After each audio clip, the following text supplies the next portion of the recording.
Okay.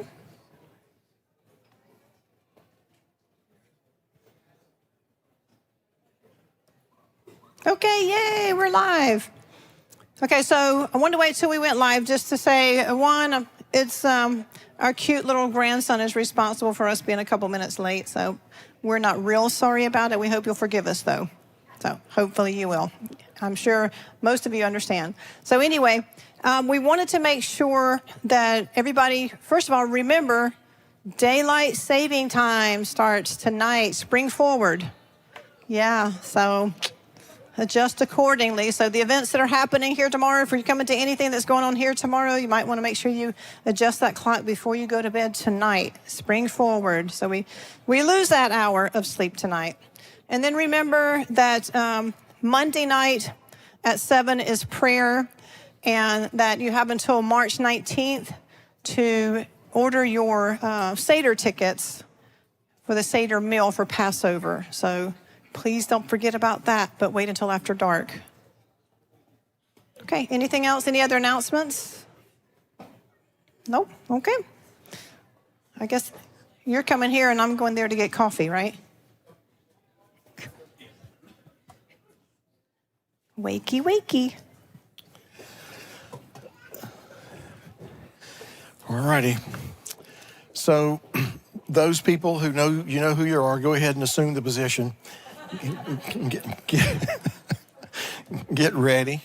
Howard, I hope you've got some things lined up for us today. Since we're in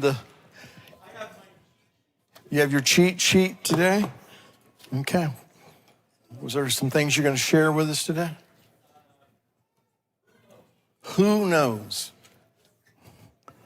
Okay. You gonna make me call your name anyway, John Holstein?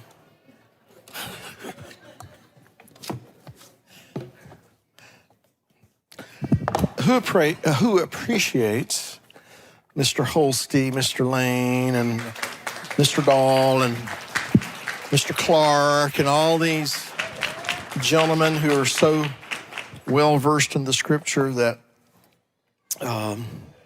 keeps me on my toes. How are you today, sir? I'm doing well, sir, but I'm not sure about all those accolades. I can see that from them other guys. I'm just sort of blindly fumbling along here. Anyway, I'd like to kind of start at the beginning or portion, just like you did this morning, and maybe explore a different direction of Tisa. Please do. Okay. So when I see this idea, when you lift the head, it automatically makes me go to Genesis 40, the butcher, the baker, the candlestick maker. And that same verbiage is the first time it's used, to my understanding, is there in Genesis 40, lifting the head. And so the context... We're talking about the baker at this point, right? Well, both of them, the baker and the cupbearer. And what I could sort of deduce from this, they both got this message when your head is lifted. And it seems to me that is code for judgment is coming, get your affairs in order. It may go well for you, it may not.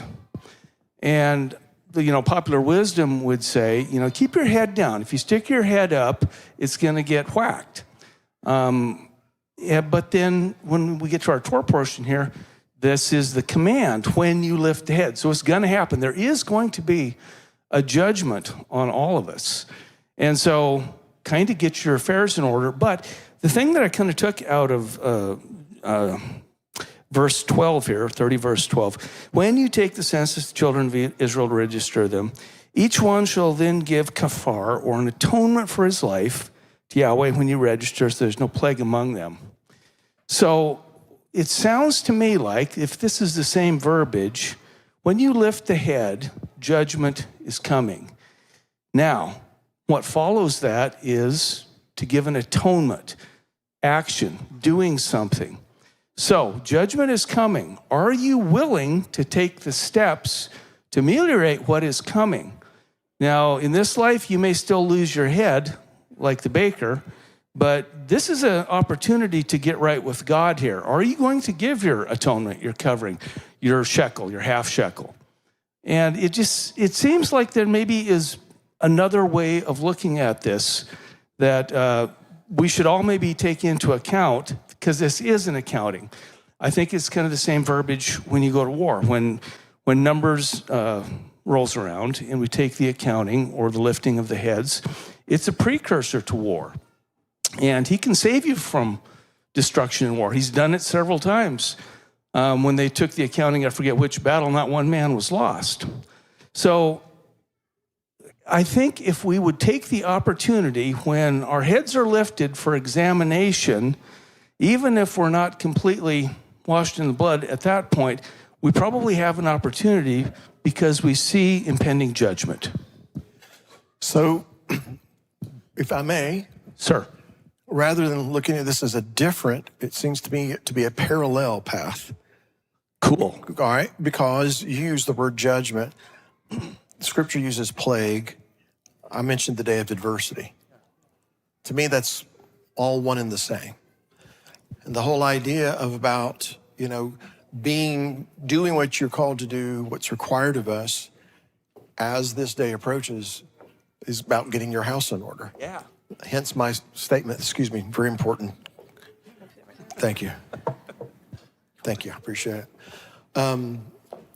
The statement about this is not a time to be a maverick. It's not a time to be out there kind of on your own. This is about to be doing the king's business, the parable of the talents. The one who 5 doubled that. The one who had 2 doubled that. The other one totally misinterpreted the situation, went out and buried it in the backyard, and we know the end of that story. So again, all of that is to say, when I hear you say judgment, and judgment begins where? In the house of God. In the house of God. So we can talk about judgment coming upon the nations all we want, and we know that happens. But how do we know that's about to happen? When we see it taking place in God's house. That's the precursor to it. Because he has to, and I want to rephrase that. It seems to me, the way things are laid out for us in Scripture, that he sifts his own people first to see who's ready to stand, who's ready to be, those who have lifted up their heads, fix their eyes on the author and the finisher of our faith, to be in the right place at the right time. Church of Philadelphia, all the different ways we could look at that. As opposed to those who did not get their house in order. Those who refuse to heed, those who do their own thing. And those people are, it seems, based on the pattern, are kind of removed from the scene. And I would go one step further and suggest that that is perhaps because those people would bring a reproach on the house of God in that day and time. Yes, sir. Maybe I could add a little bit to that. Kind of seems like there might be something to do with the wheat and the tares here. When there's nothing in your head and it's empty, it's easy to lift it up. I've never heard it put quite that way, but I like it. When there's nothing in your head, it's easy to lift it up. Wow, that's pretty good. So anyway, so I had not thought about Genesis 40, but as soon as you said that, I'm like, oh yeah. But yeah, a decision is about to be rendered by the king. And depending on what side of his favor you're on, will determine how your head is lifted up, so to speak. Right? Yes, sir. And I think, we serve a merciful God. He gives us an opportunity here. We've always got the opportunity to return and repent and have this come to Jesus meeting. But maybe when it gets real close, he taps us on the shoulder and says, hey, listen up. Revelation chapter 2, the congregation of Thyatira. You've got this woman, this Jezebel, that you've allowed to teach, and she's led people into sexual immorality and things offered to idols. And I gave her a space of time to repent, and she did not. And so when that season is over, he throws her into a sickbed so that she and, I think it says her children, pay the consequence. So he is a merciful, long-suffering, compassionate, forgiving God.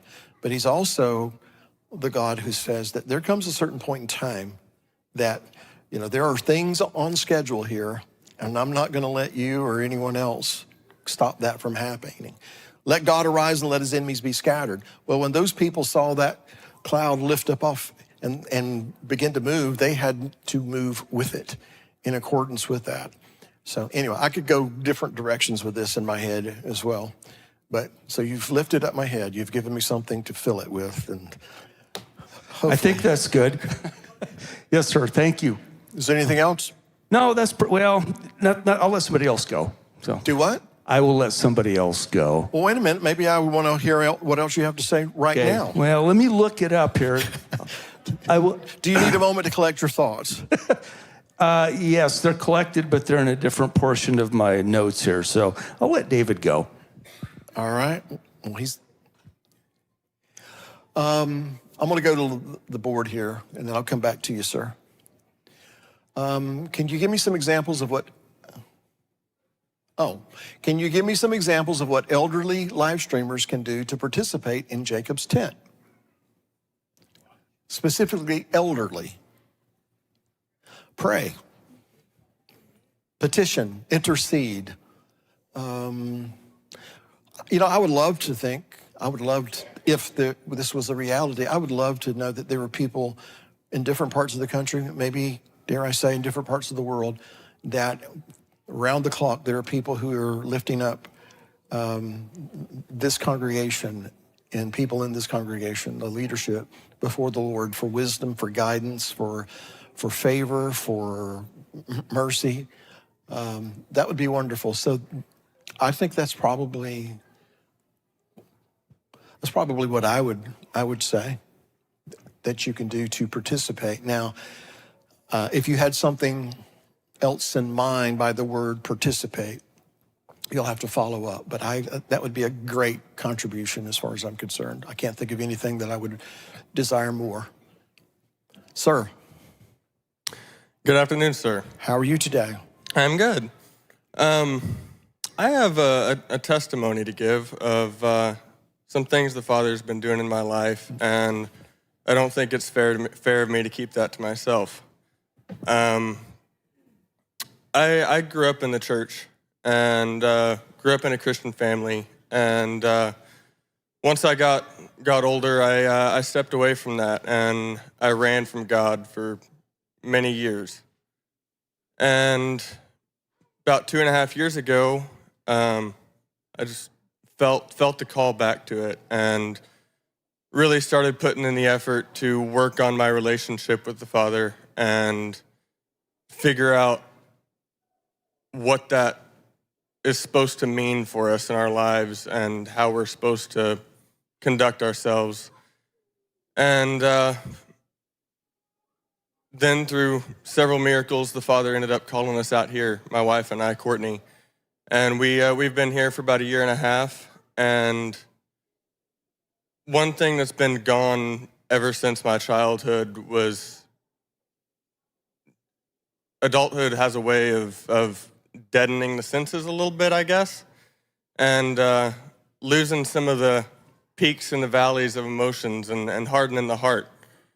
And I've prayed and prayed and prayed for the last few years that the Father would help me with that and allow me to love as He called us to love, and to have just a joy and a wonder for creation that He designed us to have once we had that relationship with Him.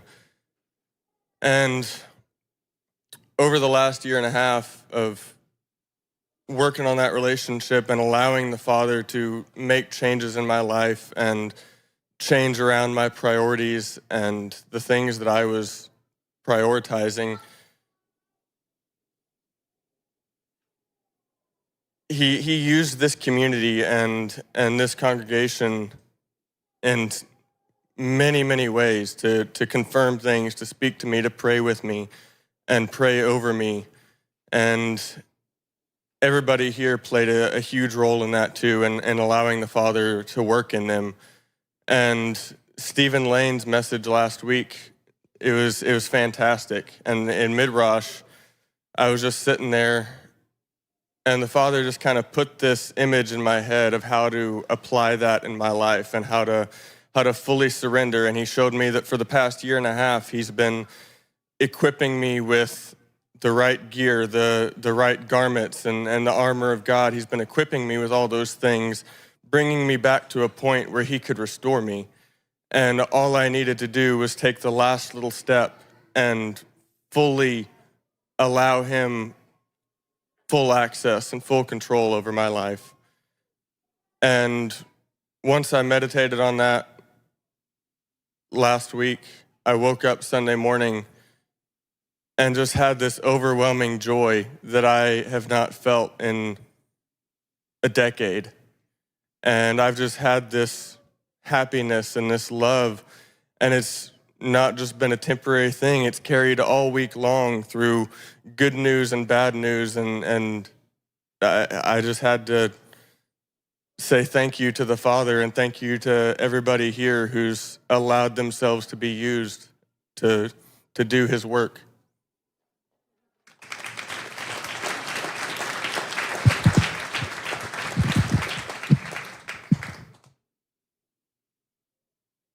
We'll take time out of anything we have going on to hear good reports of what the Lord is doing. So we appreciate that very much. Thank you for sharing. Thank you for bearing witness to what he's done in your life. Thank you. Yeah.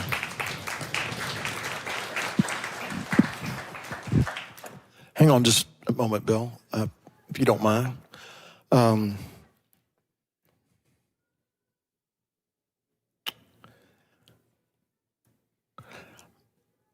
I want to make certain I say this as I should. I don't want us to be known in this community for things that might draw attention to a persons, teams, anything like that. I want those kinds of reports to be associated with this congregation, that people's lives are being changed. You've heard me say this. We're not here just to be different. We're not set apart just to be different. We're set apart to make a difference. And it's in those kinds of testimonies. That's what I want the Father to do in and through all of us. And that this congregation grows, not because of, hear me right on this, not because of talent and gifts and things like that, but because of the fruit that the Spirit of God, the Word of God, is producing in the lives of people, myself, all of us included. And I think all of us here can agree on that, amen? So again, thank you, sir, for that testimony. And anyone in the future that has a testimony, do as this brother did. Don't hold back. Let us hear that, because people are encouraged by that. People are encouraged to hear that the Spirit of God is moving and working in people's lives. Amen? Ain't that right, Sister Mary? That was improper English, but anyway, you knew what thank you. Bill? Hello again, Bill. How are you, sir? I'm good. Thank you so much. I thank that young man. I'm seeing some really wonderful things that God is doing among his generation in these days. So that's really encouraging to hear those. I had just a quick question. I'm sure you've come across this commentary that the rabbi said the half shekel was in kind of in relation to like what we call the selective service registration here in this country. Yes. All young men sign up at age 18 and can be called into military duty. And so numbering all the men 20 years old, they were actually numbering them for possible military service. And in that possibility, they may have to go out and, of necessity, shed another man's blood and kill them. That's my understanding, yes. So what do you think that's a good explanation what's going on there, that the rabbi said that the the half shekel, the atonement for the soul, is for perhaps in the future having to do that necessary evil in a battle? Well, again, I've read those things, and it makes sense to me. And maybe, Howard, this is something you can comment on. I don't know if that's in your field of expertise or not. But I will say this, let's assume that is, I don't think that's the only reason, but if it was, if it served in that capacity, then it amounts to who's willing to go to war? Who's willing to advance the kingdom? Those kinds of things. So it gets into who's willing to participate in that and who bows out of that as far as, willingly participating. So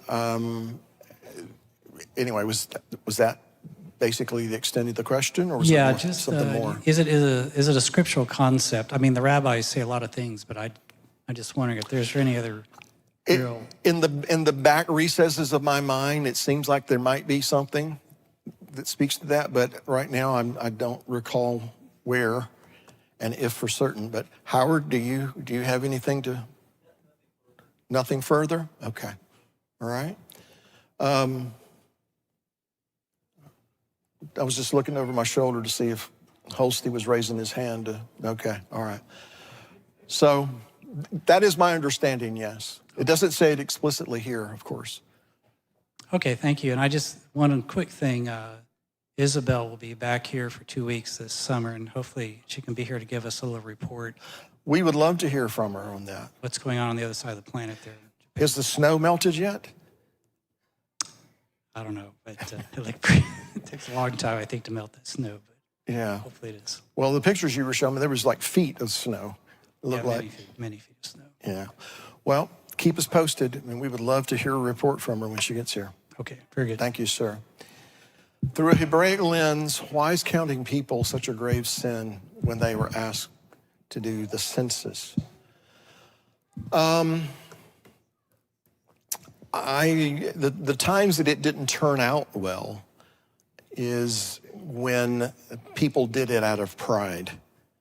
And, like David did something he was not supposed to do, and the people paid for it. So I don't know that counting this, taking a census was so much a grave sin as much as it was that people did it on their own accord and in their own way and not for the same purpose that God had. So I guess you could probably say that there are a lot of things that when God says do it, here's when, here are the boundaries, and you keep it within the boundaries, it's not a sin at all. But when you go outside of those boundaries, then you're in trouble. It's completely different, but when a man and woman are husband and wife, there are things that are lawful in regard to their relationship. But outside of marriage, those certain things are sinful, and there's consequences for those things. So I didn't know how many little ones we might have in here still, so I was trying to be discreet, but I think everybody knows exactly what I'm talking about. So if anyone has a little more to add to that or a better answer to the question, I'd be happy for them to grab the microphone. Mr. Holsty, you Yes, found sir. your notes, or you have something else to say? Well, actually, both. As far as the census goes, no, this is what it looks like to me, my understanding. What David got in trouble for was taking the census is to determine your military strength when you're going to go to war. You don't go to war without knowing how many troops you got, what their capabilities are, et cetera, et cetera. And so he was not relying on the Father. He was relying on his own strength. And I think that's the problem, if that makes sense. So it parallels everything you said, but maybe a little bit more specific than general pride. It's more of my own power kind of thing, if that makes sense. Agreed. Thank you, sir. Now, what did your notes say? Okay. My wife and I were talking this morning about the Olivet prophecies a little bit here. And I think it sort of relates in a short tale sort of a way to the Haftorah. But this what we were thinking about here is specifically in the Olivet prophecies in Matthew 24:7. The scriptures version says, "For nation shall rise against nation and kingdom against kingdom, and there shall be scarcities of food," or famines, some translations, different ways of putting this, deadly diseases and earthquakes. Well, this really kind of, to my mind, sounds like the black horse. It sounds like Revelation 6 territory, but also it sounds like Ezekiel 36, like our Haftorah here. And specifically what I would relate that to is verses 29 and 30. And starting in 29, I shall save you from all your uncleanness and call for the grain and increase it and bring no scarcity of food upon you, implying that there was some. And I shall increase the fruit of your trees and increase your fields so that you never again bear the reproach of scarcity of food among the nations. So apparently, now this is all eschatological the way I read it, this is end time stuff. Apparently before the regathering, this is probably talking about all the prophecy stuff, probably talking about Revelation 6 stuff, the horsemen riding, which would be famine, disease, pestilence, that sort of thing, and the scarcities of food. And the thing that struck me about the Olivet prophecies is kind of what we're seeing right now. I always took this in a general sense. Nation rise against nation, took that in the sense of World War II, World War I, all these, the Axis and the Allies, these big confederations coming against each other. But it says ethnos versus ethnos. And what if we take that in its simplest terms, in people that just don't like each other specifically, in terms of China and Taiwan and India and Pakistan and the Tutsis in Rwanda. These regional conflicts, they're all looking for some excuse to fire up the war machine.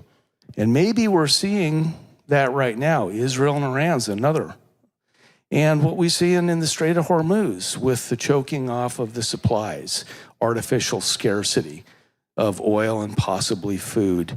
And it just made me wonder if this nation against nation thing, which goes along with scarcities that we're seeing, is something maybe that we're actually seeing on a national, or excuse me, on a world stage right now.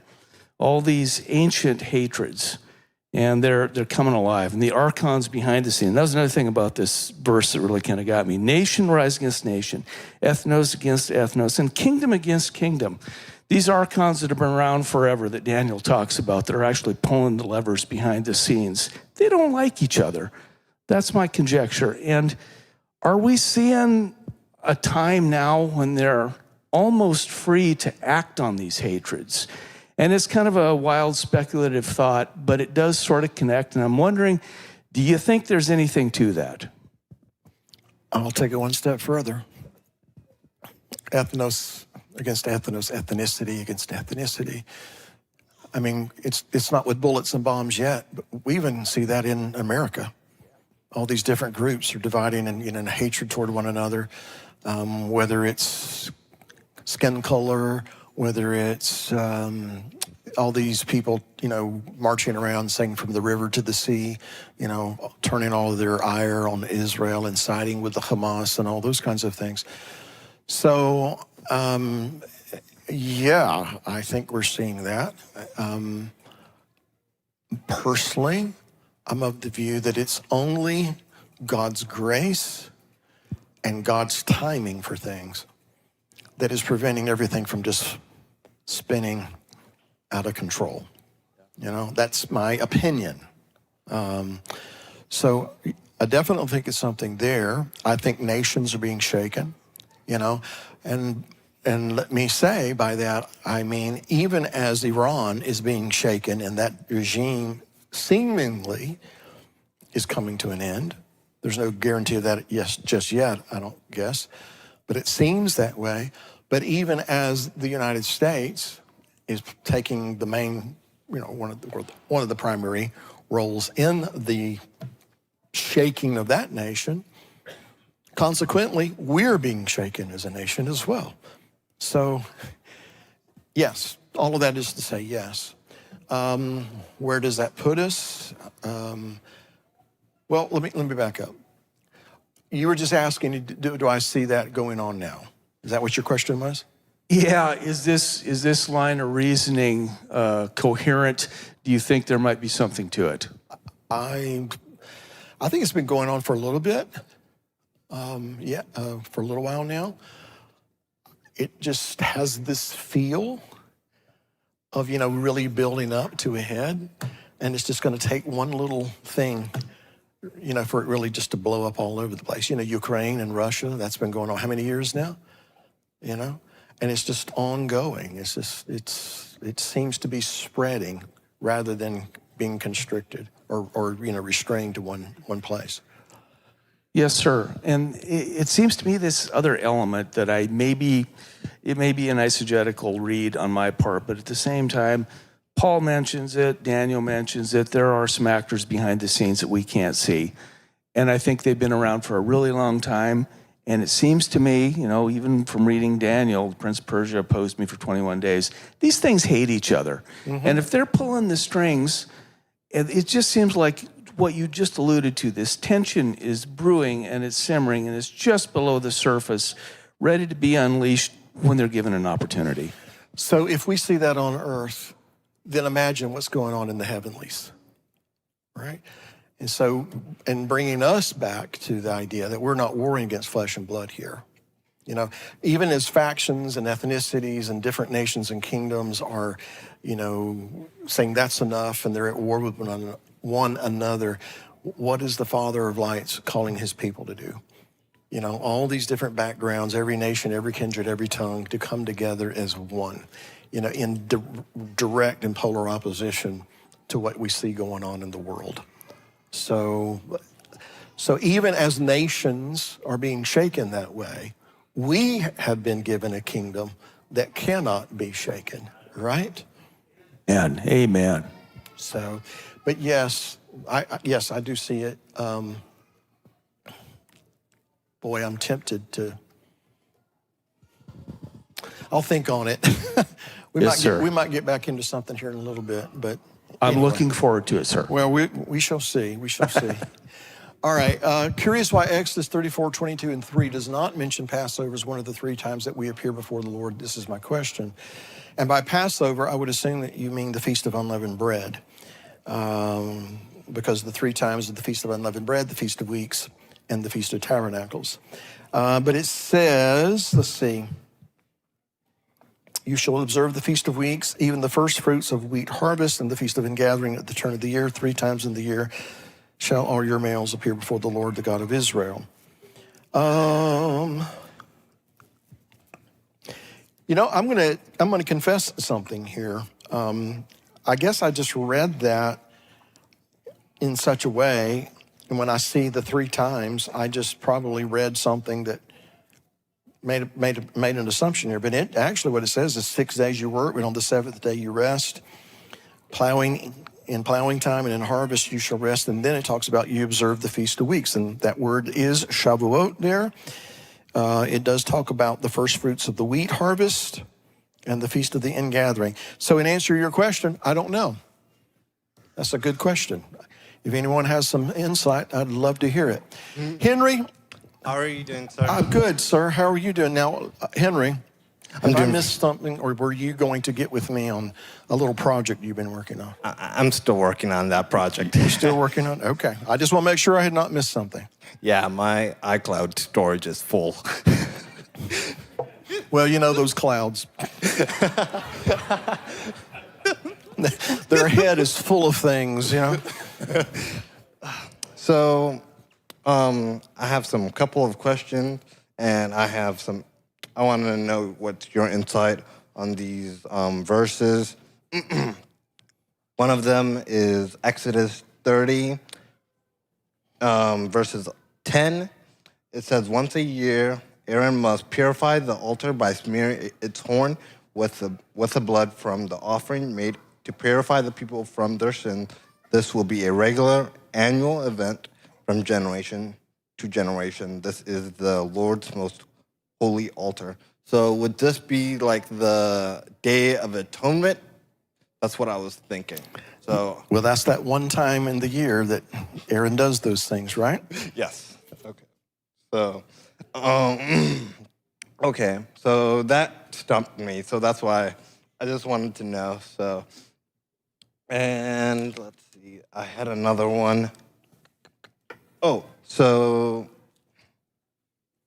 chapter 32, verses 35, it says, "Then the Lord sent a great plague upon the people because they made and worshiped the calf Aaron made." So my question would be, so when Moses,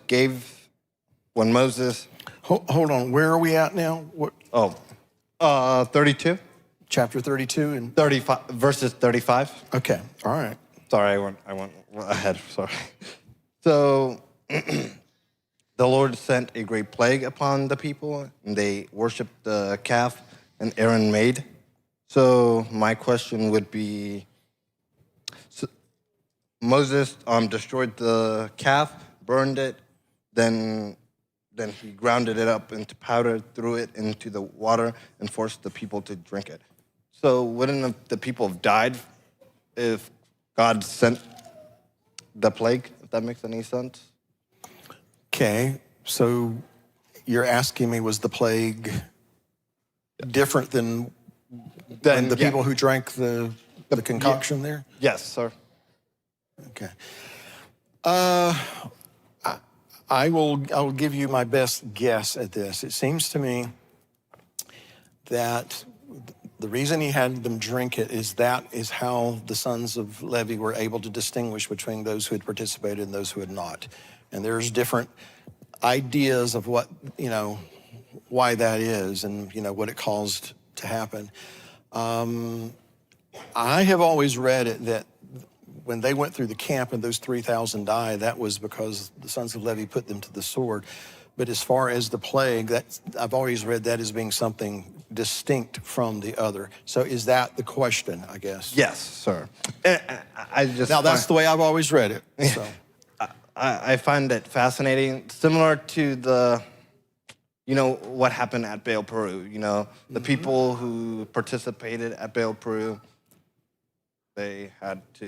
all of those had to die because those who participated, you know what I mean? And then I don't remember if was there a plague? You talking about in Baal Peor? Yes. Yeah, there was a plague that was sweeping through the camp, and that's when Pincus came and he did what he did, and that's what stayed the plague, yes. Right. So, but yeah, that's what but yeah, I just wanted to make a comment. What was it? I found it very fascinating on Moses was a foreshadow of Messiah, and basically he was up in the mountains, and we want to be that, those good servants, not the servant who did wickedly, and be on guard. But yeah, the people who were down here at the golden calf, they weren't on guard. And it seems like they were ensnared, you know what I mean, if that makes any sense. So. Well, I'll just give you a scenario. This is a possible. I'm not saying this is absolute the way it is, but it seems like there are instigators, and then there are those people who just kind of capitulated. Yeah. And the Erev Rav, the mixed multitude, it seems to always always there to kind of get something going, to kind of instigate things.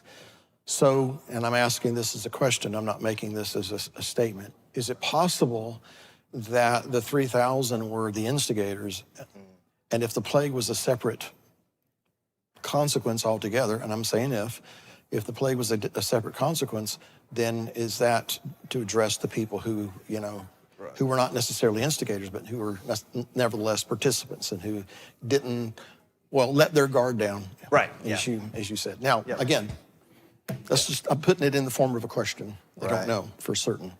Right. We know it's not good right. to do that, though, right? Yeah, you don't want to follow the mob. So, you know what I mean? No, you don't. What was it? Mr. John Holsty said something a few years ago. It was a rabbinical commentary. It says, as they were building the golden calf, it said, "This mask of our father and something that he is not have something that he is not presented." If that makes any sense. Okay, can you say that again? I'm having a hard time hearing you here. Sorry.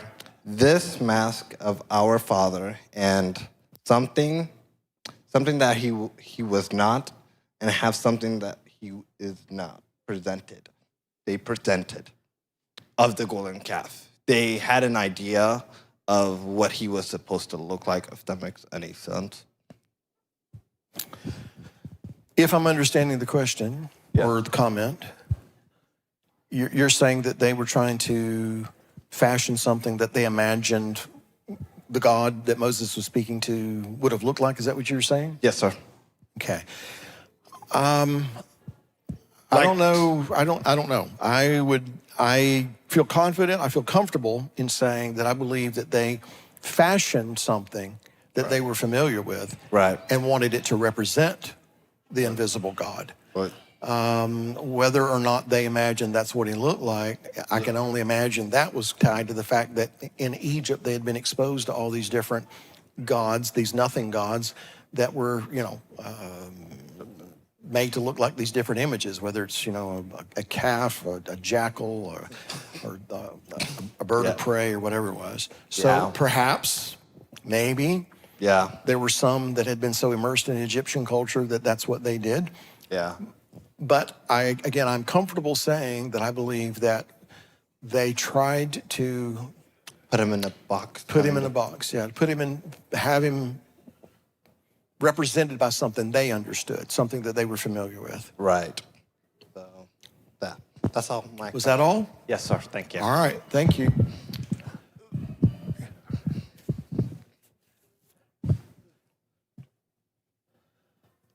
Slow down, Mike. Oh, I thought you were going to give a testimony. Have a seat. Try to keep it under 20 minutes, but at the risk of losing my knees, I'll be obedient. Well, I guess my wife's going to be upset now. well, we don't want that. Well, I'm used to it. It's all right. I'm sure you can relate.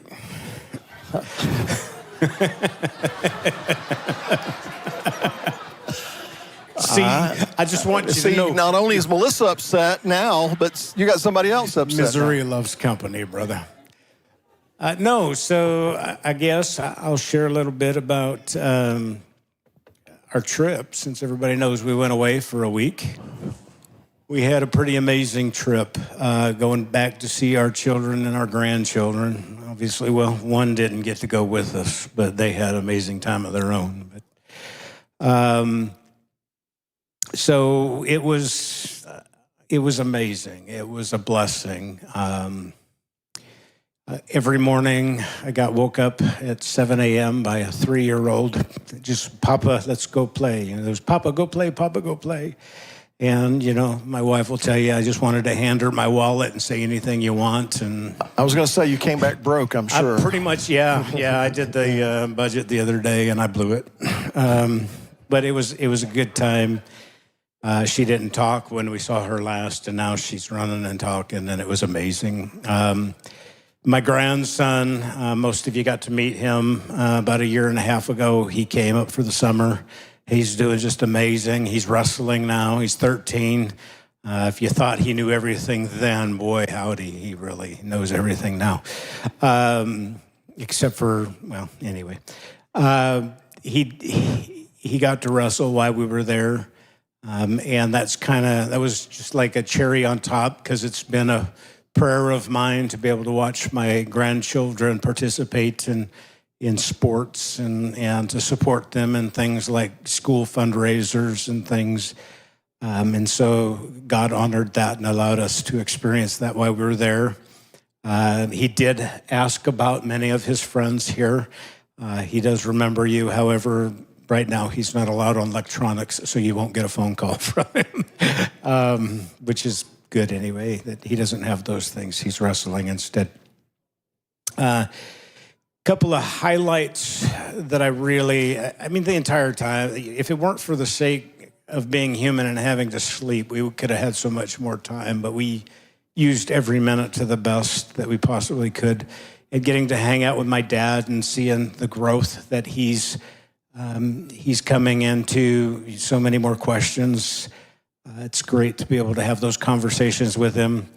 A sister that is starting to ask questions now, and so I was able to connect her with my best friend. Well, they know each other, but actually get them to start communicating some more as far as the spiritual questions.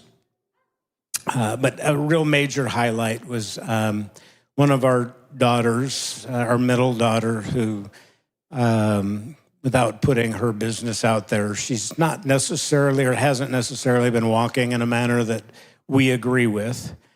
And I shared more detail in the staff meeting this week.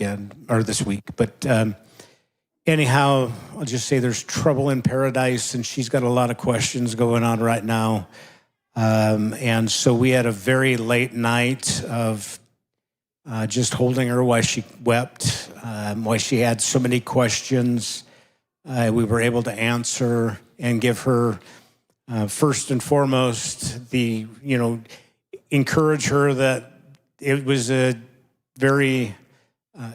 would be a life-changing experience if she prayed with us, not necessarily easy. Gave her multiple opportunities to not say the prayer, and yet she insisted. And so about 12:30 a.m. on Wednesday night, Thursday morning, we got to say a salvation prayer with our middle daughter. So that, many of you that know my story and know the relationship I've had with my kids, I've always prayed, they're in that treasure box right there. I've always prayed that God would make himself be known.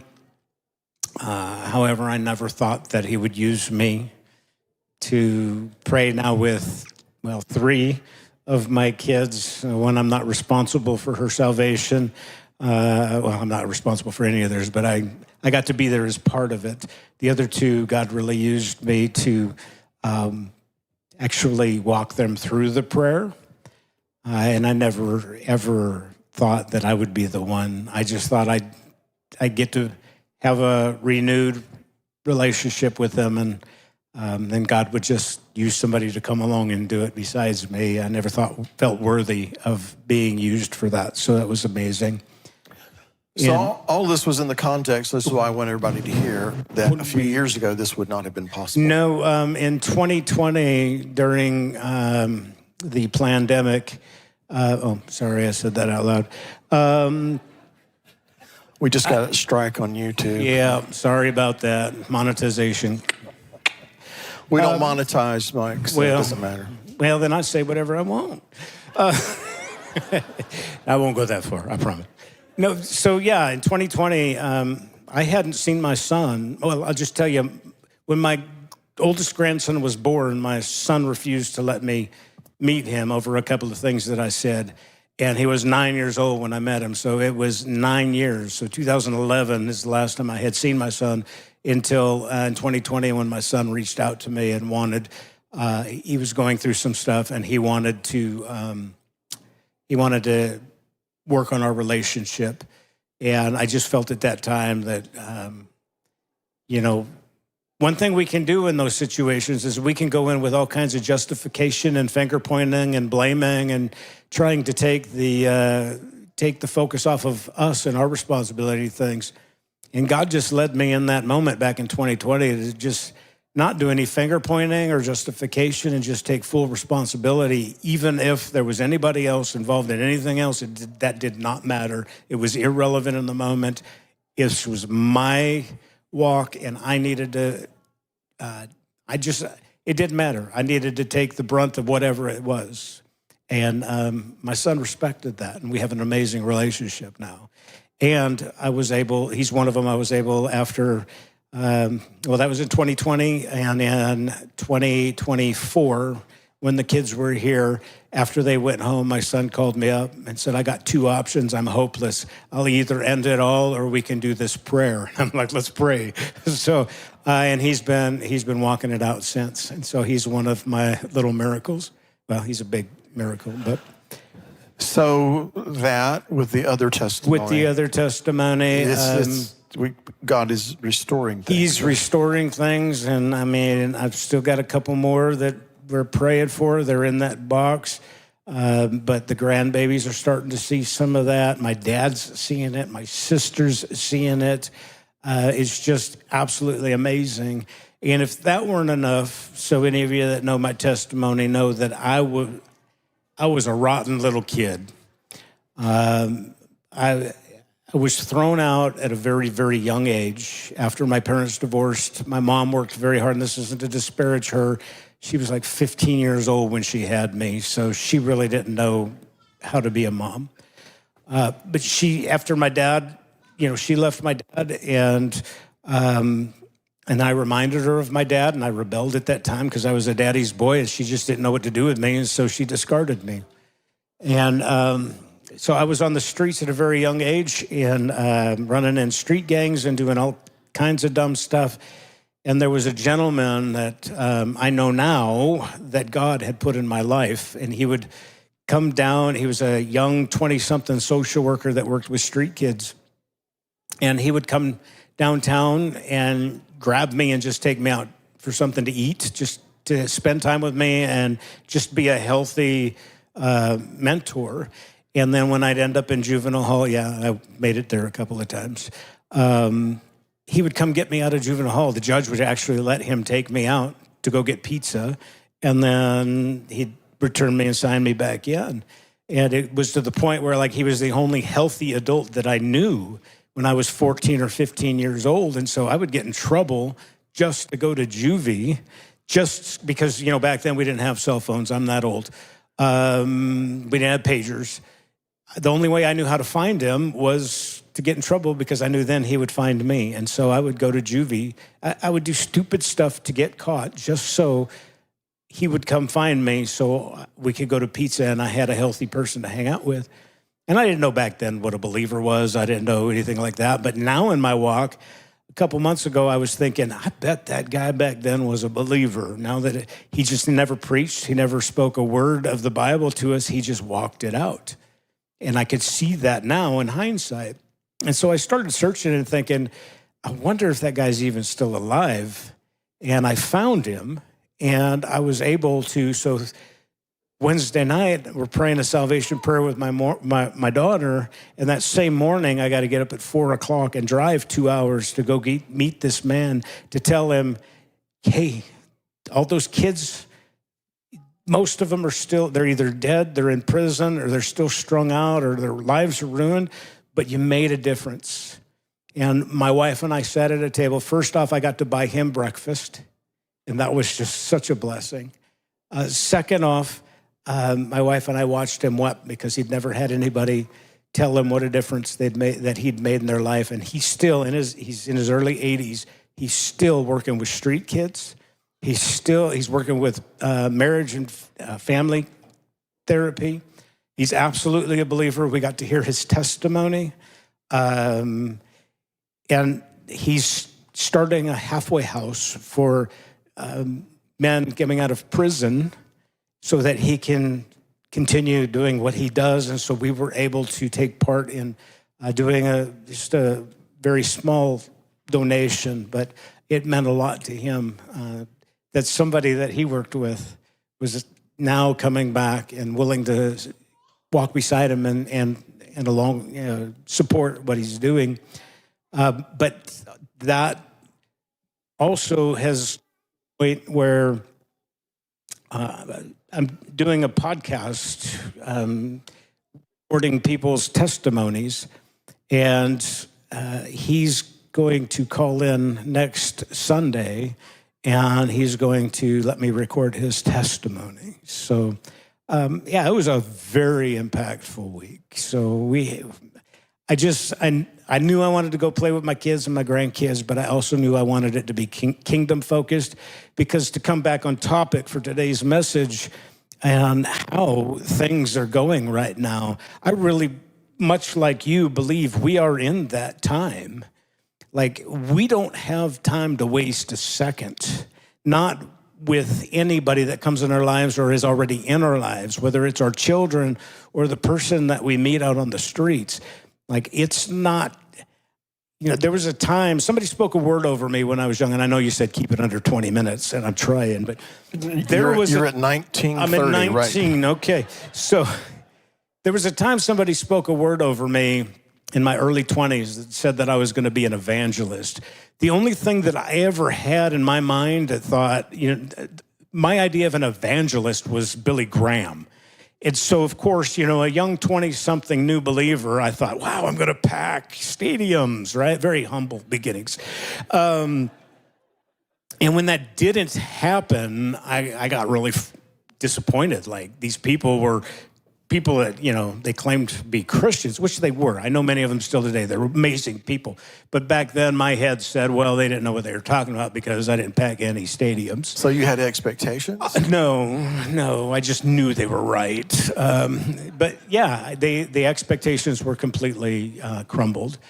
And now that I'm doing this podcast, like, I've got a history with radio and podcasting. When I started wrestling with God about this for about a year ago, I don't want to do that. I don't want the ego, the pride. I don't want to entertain. I'm not interested in any of that. I'm not interested in stroking egos or nothing like that. And he finally just, at the end of the wrestling, said, then don't worry about that. How about you just chase the one like I did? And kind of pointed it back at me. Like, I left the 99 to chase the one. There's one out there. And this testimony is going to reach one. This testimony is going to reach one. Don't worry about the millions. Don't worry about the negativity. Don't worry about all of the other stuff. Don't pay for advertising. Don't do all the marketing and the SEO and all of that stuff. Just record the testimony, put it out there, and let me, kind of hide and watch kind of a thing. Just see what I can do. Make your contribution. That's right.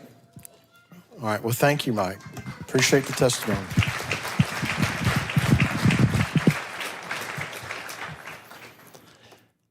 Be looking for Mike to appear in a 3-piece suit any day now. All right, Sandy Sullivan. So I could ransom my son, grandson, and great-grandson if I can and be within the guidelines that Creator God has set forth. I'm making the assumption that you're talking about the redemption of the firstborn that we referred to this morning. I'm making that assumption. So, Bethany, do you remember what you were telling me this morning? Here, I'll just hand the mic down there to you. You remember?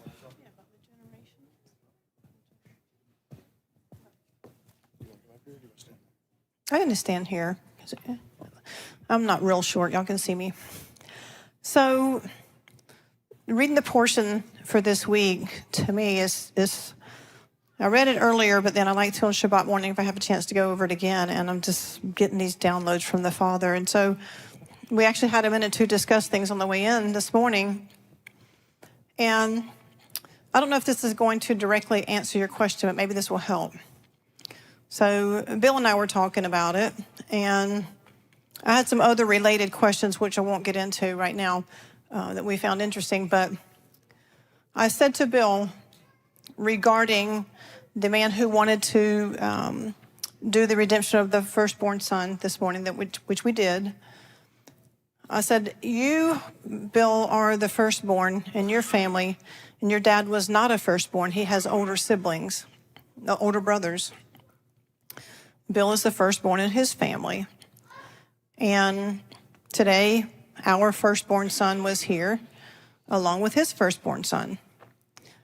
And I thought about how when you are the firstborn, and if I forget something, remind me, Bill, but when you're the firstborn, you have a responsibility. When you're firstborn son, you have a responsibility to lead the rest of the family. Now, I know Nayla's not in here and Carmen's not in here. I know in the cultures that they grew up in, being Hispanic, it's very important to them, and maybe in some other cultures, I don't know, that the firstborn son, once the father, the patriarch of the family, has passed away, becomes the patriarch of the family, and they go to that brother and seek counsel from them, and he pretty much is the example setter for the family. That's a big responsibility. I feel like I'm leaving something out.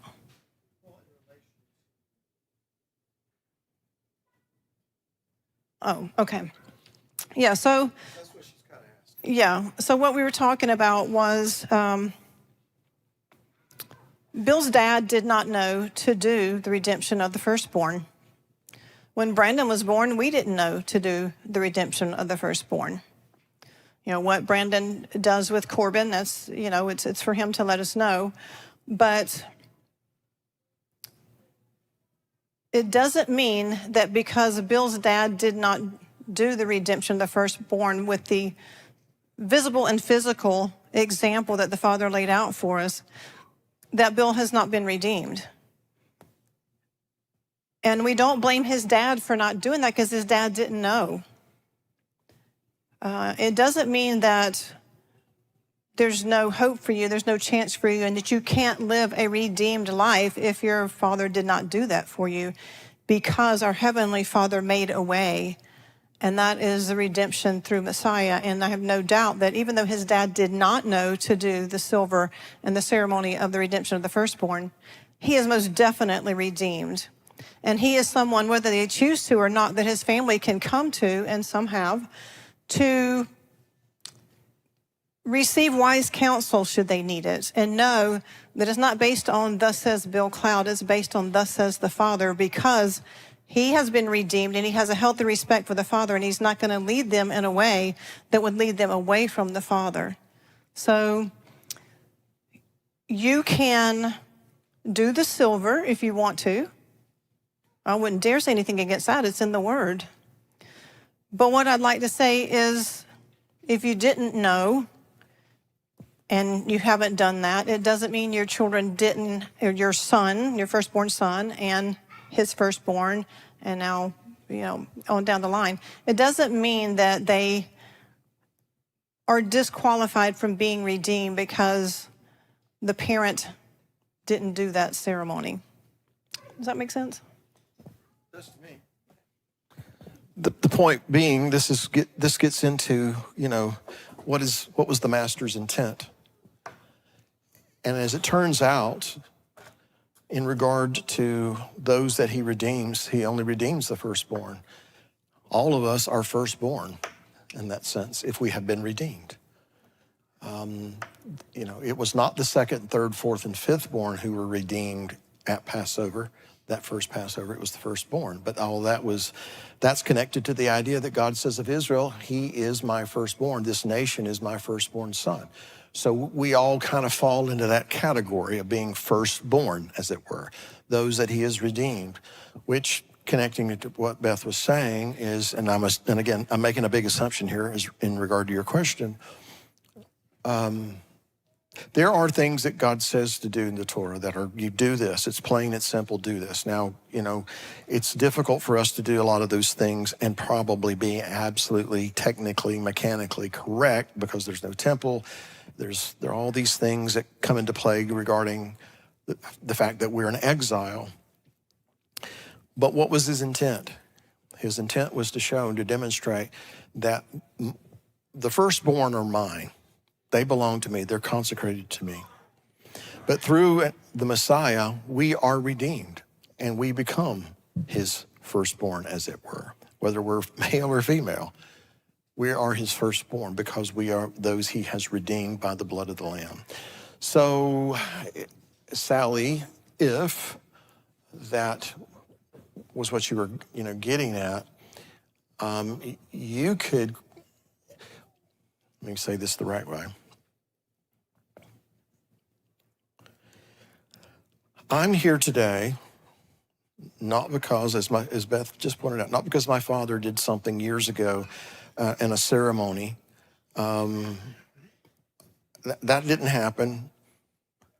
I'm here in the place I'm at in my life because before I met my wife, I had a mother who prayed earnestly for me night and day.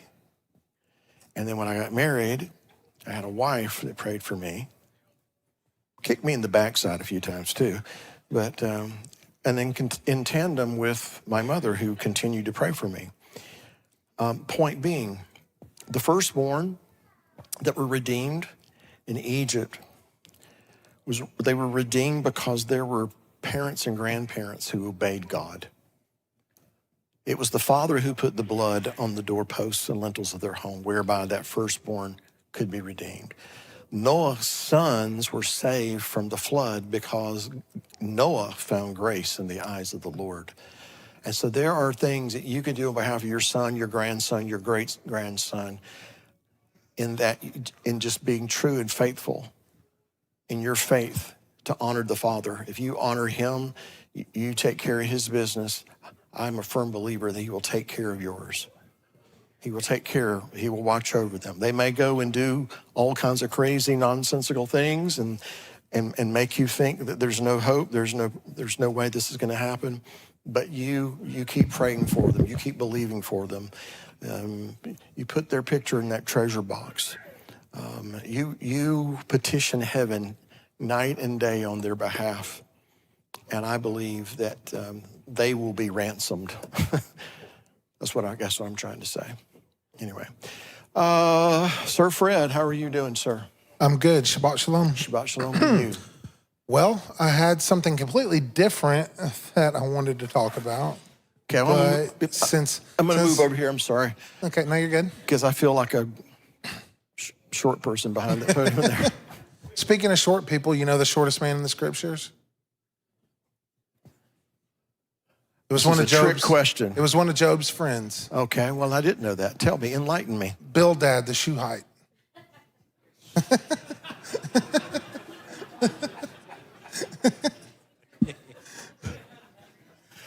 Fred, I tell the jokes around here. No, go ahead. I'm sorry. Well, I gave you some fodder. See, I was going to be serious. I was going to say Zakai, but you know. Okay. Go ahead. So, we were talking about the redemption and the firstborn. What was it that redeemed the firstborn in Egypt?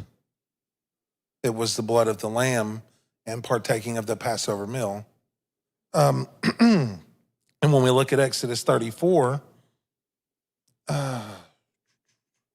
verse 18, it says, guard the festival of Matzot, for in 7 days you eat unleavened bread, as I commanded you in the appointed time of the new moon of Abib, because in the new moon of Abib you came out of Egypt. Everyone opening the womb is mine, every male firstborn among your livestock, whether bull or sheep. But the firstborn of a donkey you ransom with a lamb. And if you do not ransom, then you shall break his neck. Every firstborn of your sons you shall ransom, and they shall not appear before me empty-handed. You ransom that donkey with a lamb. You ransom your firstborns with a lamb. The ransom of the firstborns, how they survived in Egypt, was the blood of the lamb placed on the doorpost and the flesh of that lamb that they partook in that night. So I would say that for ourselves, as far as the self-ransoming and the ceremony of that, when we come into covenant with Yeshua, when we come each year before Yahweh and partake of his Passover, eat of the emblems of Yeshua, we are partaking in that ransom because the blood of the lamb is being placed on us. And it's not the blood of a lamb on earth, but the blood of the Lamb of God, the blood of the Lamb of Elohim, which is Yeshua. So I think we all are ransomed when we come into covenant with the Father. Now, as far as ransoming a wayward son, I don't know how you would go about that other than partaking in the covenant yourself as the head of your house.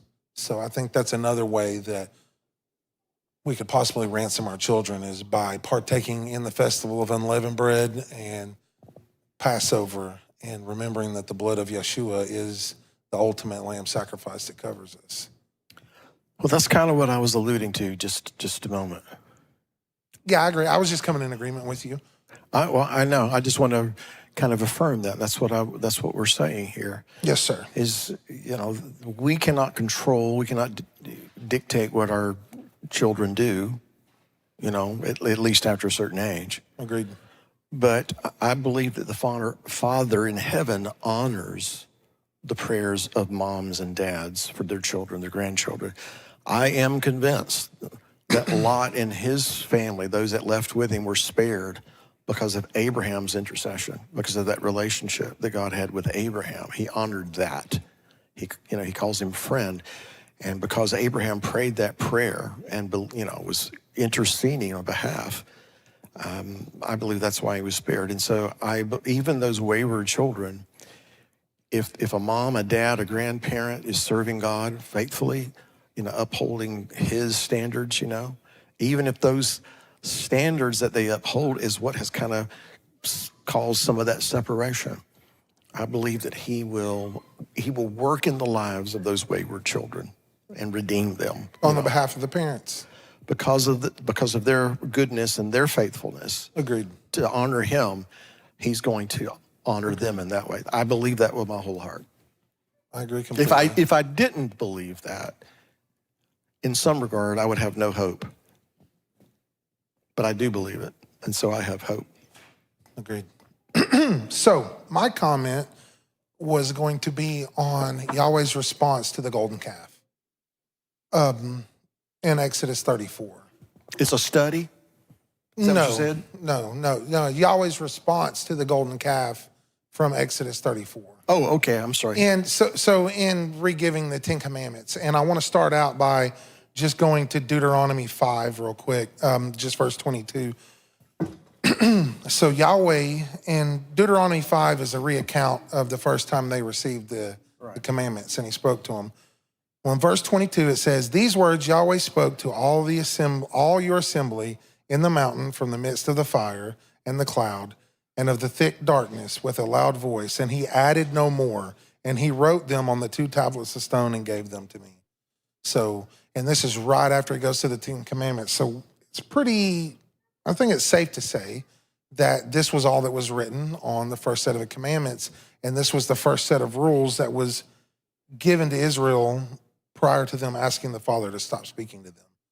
And then after that, we have the incident that took place with the golden calf, which brings me to Exodus 34. And I'm going to skip around in this chapter and just go over a few things real quick to get to my point. Verse 1, "And Yahweh said to Moses, 'Cut 2 tablets of stone like the first ones, and I shall write on these tablets the words that were on the first tablets which you broke. And be ready in the morning, then you shall come up to the mountain, Mount Sinai, and present yourself there on top of the mountain.'" Then we go down to verse 10. "And he said, 'See, I am making a covenant before all the people. I am going to do wonders such as have not been done in all the earth, nor in any nation. And all the people among whom you are shall see the work of Yahweh, for what I am doing with you is awesome.'" Didn't he already make a covenant with the people? It's strange to me that he tells them again, "See, I'm making a covenant with you." But then he goes on right after that to say, "Guard yourself," in verse 11, "for I am driving out the nations from before you." And then he says, "Guard yourself," in verse 12, "not to make a covenant with the inhabitants of the land, because they'll be a snare to you, to break down their altars, not to give your sons and daughters to them, because it'll cause your sons to go whoring after their mighty ones." And then, interestingly enough, the very next thing he says, verse 17, "Do not make a molded mighty one for yourself." So he was addressing exactly what they did with the golden calf. But what was it that they said when they made the golden calf? They said, "Tomorrow is the festival unto Yahweh." They were trying to take this golden calf, wherever they had gotten this from, and use it as a representation from the Father and call it a feast. So after he addresses the golden calf in 34, he goes on to say, "Guard the festival of Matzot." And then he tells us about ransoming the firstborn. And then he goes on to remind us that 6 days you work, and on the seventh you rest. Even in plowing time and in harvest time you rest. So he reiterated the importance of the Sabbath. And then he goes on to say, and then 3 times in the year your men are to appear before me, and goes on to tell them that I dispossess nations. He says, do not slaughter the blood of my slaughtering with leaven. Do not let the slaughtering of the festival of Passover remain until morning. He's giving them directions on what a festival looks like, or what he expects of them for a festival. Then he goes on to say, bring the first fruits of your harvest into the house of Yahweh. And then he says, do not cook a young goat in its mother's milk. Understanding the context of that can be a little odd, but I still feel like that was inclusive in festival practices, because that was something that the nations did. But anyways, the part that I find interesting to all of this, that was verse 28. No, I'm sorry. Verse 27. And Yahweh said to Moses, write these words, for according to the mouth of these words, I have made a covenant with you and with Israel. And he was there with Yahweh 40 days and 40 nights, and he did not eat bread and he did not drink water. And he wrote on the tablets the words of the covenant, the 10 words. So to me, this is sounding like Moses also wrote something, included a set of 10 words on the tablets. And if you go through this list that's given here from verse 12 through verse 26, you can break this down into 10 additional commandments, which is interesting to me. And I've always wondered or speculated on this. Was this Yahweh addressing the sin of the golden calf and making sure to tell the people when he redid the 10 commandments, he's also saying, and because you did this thing with the golden calf, this is what a festival looks like to me. This is my expectation of a holy day, and gave them an additional list, and then tells Moses, now write these words also so that the people know what my expectation is. Does that make sense? I see the logic in it. I'd have to, as far as what it says, I'd have to go back and reread that some. Because I know there's some kind of internalize it a little bit more. Because there's some versions that say, when it says he wrote the 10 words, it puts Adonai there. But when I look at the Hebrew, Adonai is not there in the Hebrew. It seems like it's speaking directly, in context, it's speaking about Moses, because it says Moses was there 40 days and 40 nights, did not eat bread and did not drink water, and he wrote on the tablets the words of the covenant, the 10 words. So then let's just for the moment assume that that's what happened. So what would the point be? What would be the application for you and me?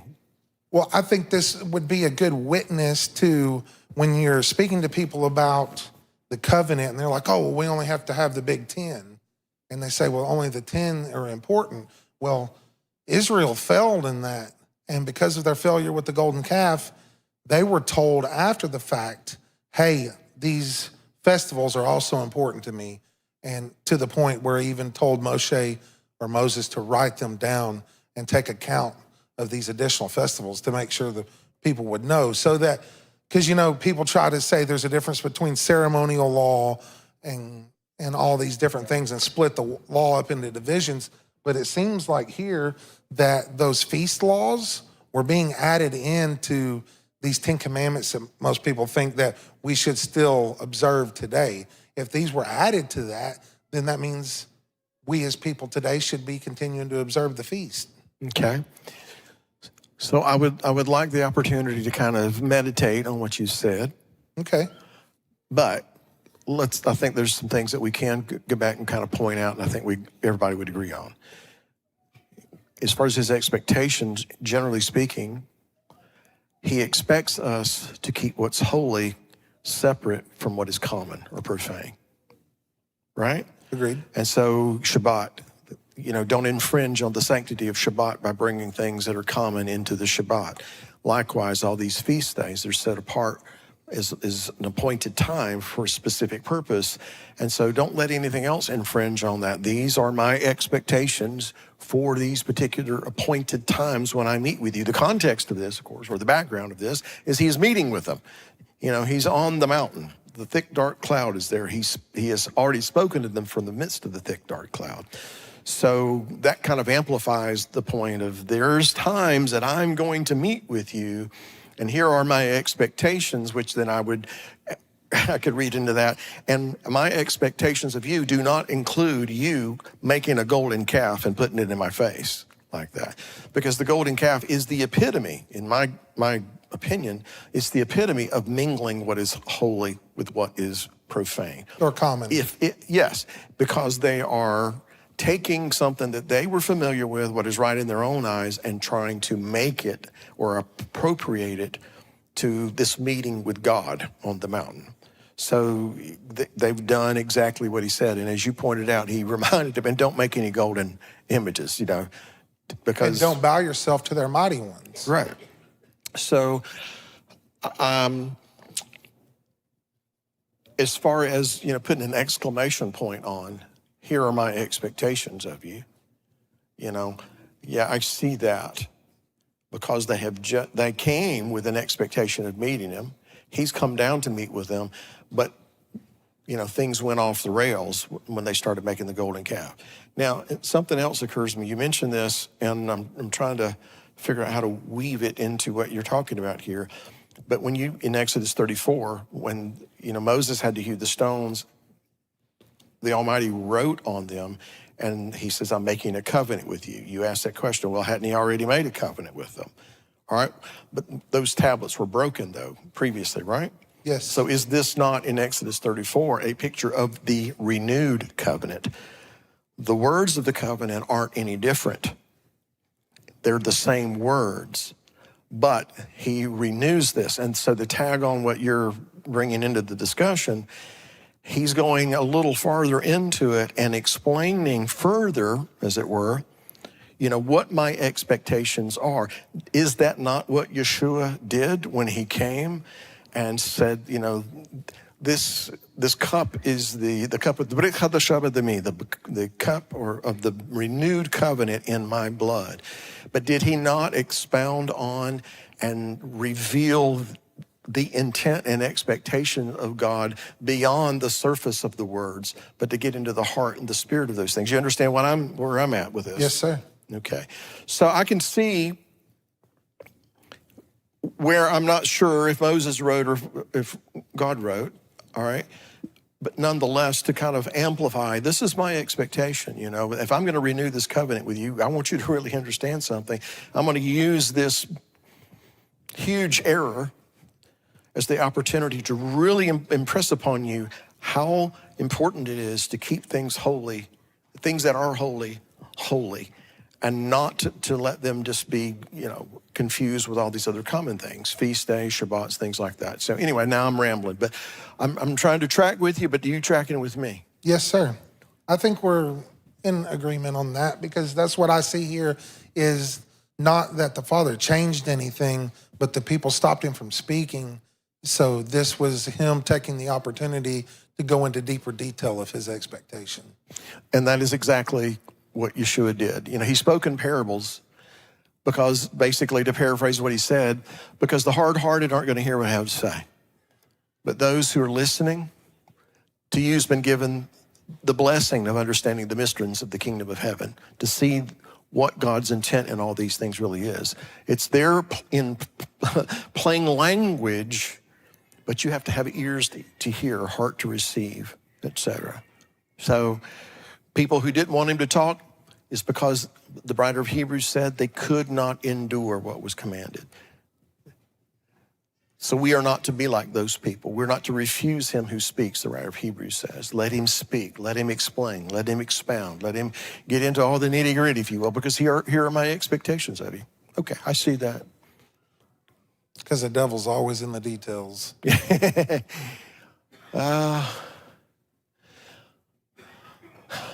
I've heard that saying, but I've kind of come to believe that our adversary wants everything to be gray. He wants everything to be mixed. He wants everything to be lukewarm. He wants everything to be Laodicean, because that's his playground.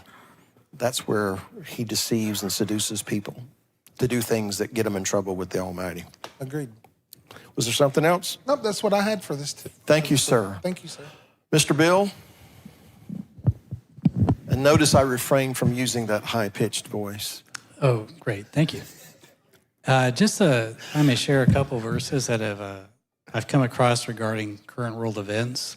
Okay. And just to preface it, I've been taken aback by some of the venom that has come out of some people's mouths regarding the nation of Israel and Jewish people in particular, even some people who call themselves believers and brethren.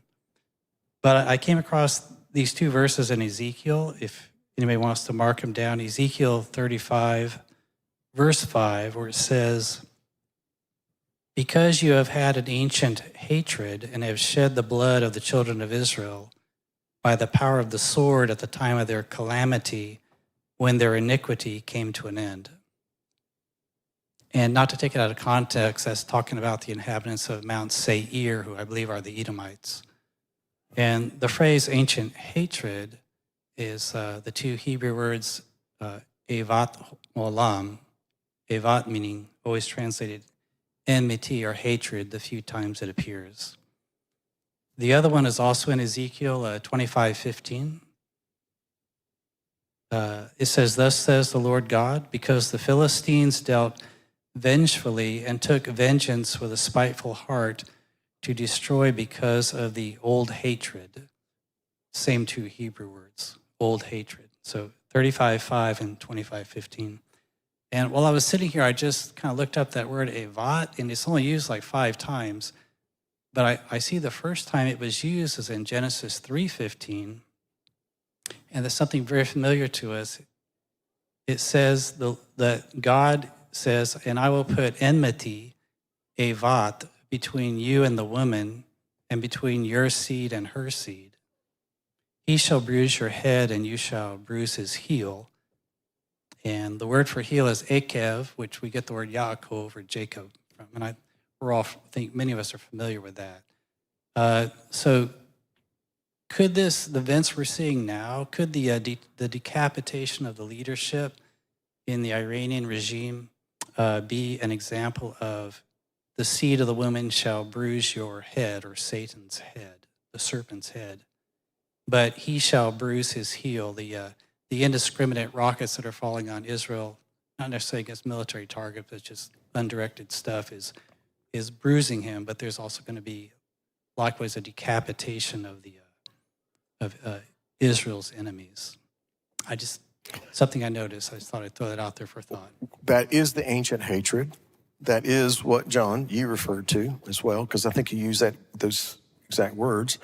But yes, it goes back to Genesis 3, that enmity between the woman, the serpent, and their respective seeds.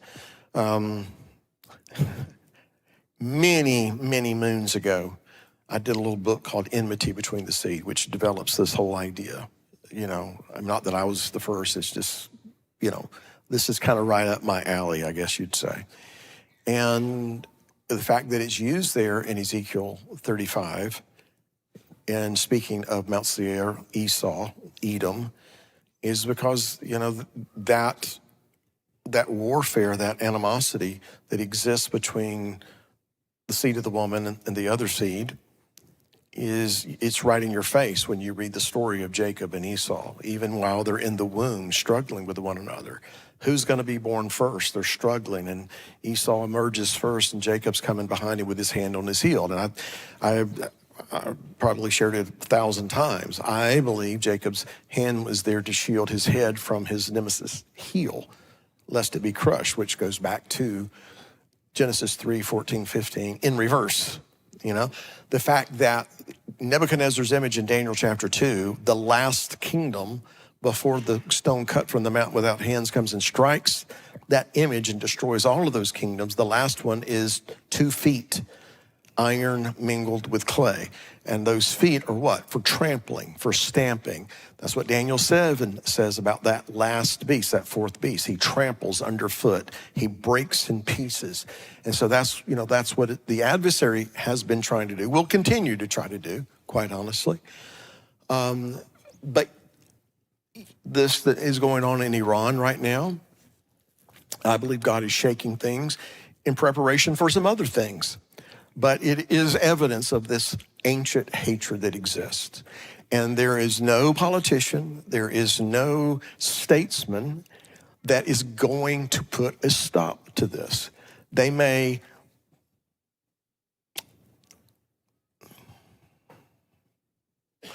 frustrate one nation's plans at this time, and they may, kind of usher in a time of relative quiet and peace. But as I mentioned, what does Paul say about that? When they say peace and safety, then sudden destruction comes upon them. So while I'm not against presidents and prime ministers acting on behalf of their nations, doing what they know to do through the military to protect citizens in Israel, other innocent people in that region who are not Israeli, and long-term even, protecting us in a sense.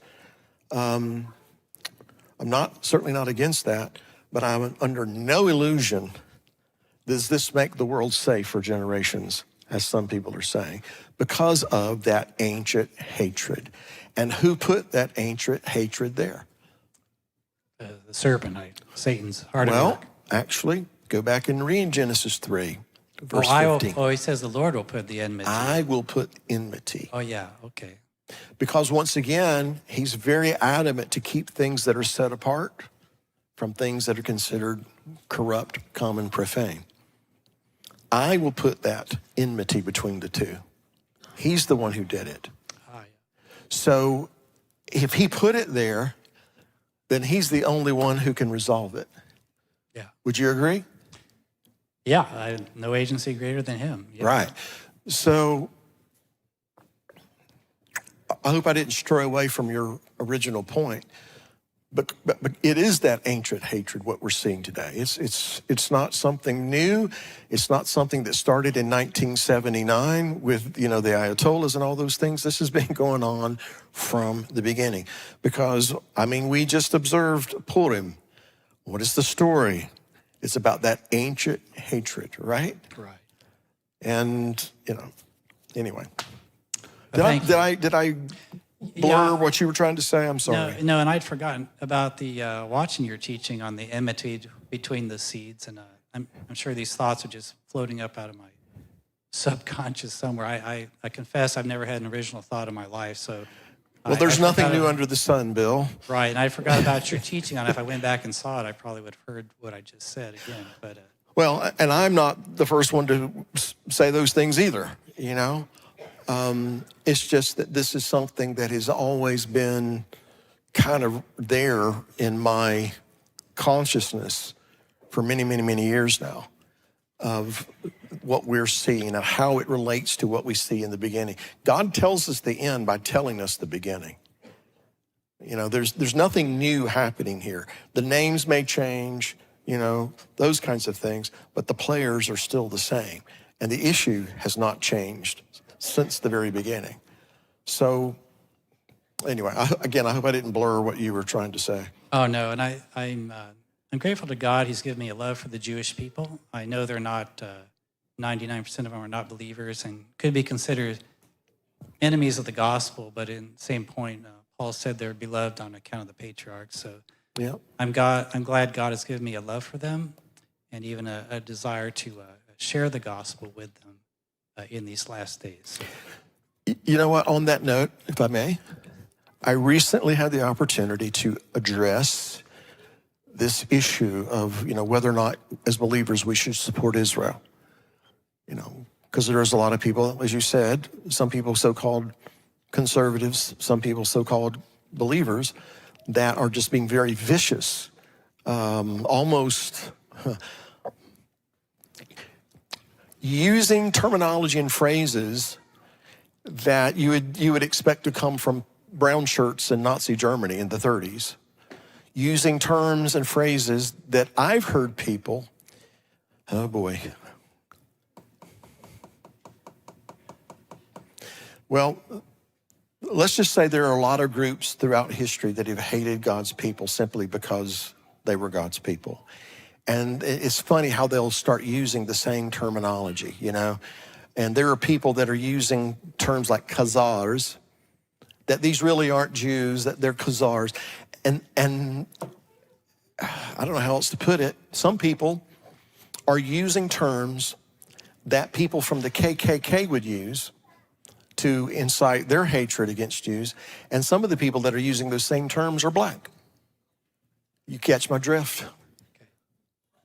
Yeah, I've heard similar. Some of these awful things, I'm probably going to get in trouble. Some of these awful things that are being said, it's the same thing that, you know, others have used in times past that were, you know, wore hoods and things like that. And then it's all this, it's a spirit is what it is. So I recently had the opportunity to address some of those things in a certain venue. But here's the essence of what I said in regard to Israel and the fact that a lot of people in Israel do not believe Yeshua is the Messiah. It's not about that person. It's about God's purpose. God has said, I've engraved you on the palm of my hand. I can't forget you. I won't forget you. And so I do not want to find myself, but just because that one doesn't agree with me or that one does something I don't approve of, I'm not going to put myself in a position that I'm opposed to the purposes of God. Paul was ready to make himself basically, you know, abhorrent to God for the sake of his brethren. That's how much he cared about them. That's what Paul had to say. And I'm paraphrasing, you know the idea. So we should continue to stand with Israel because that's who we're part of. How can we speak against that which God has made us part of through the Messiah? Right. Speak against the root. Right. So to speak. Well, and that's what some people are doing, right? And I tried to be discreet and not name names as you did, and we'll stay with that. But it is appalling what some of these people are saying. And I'm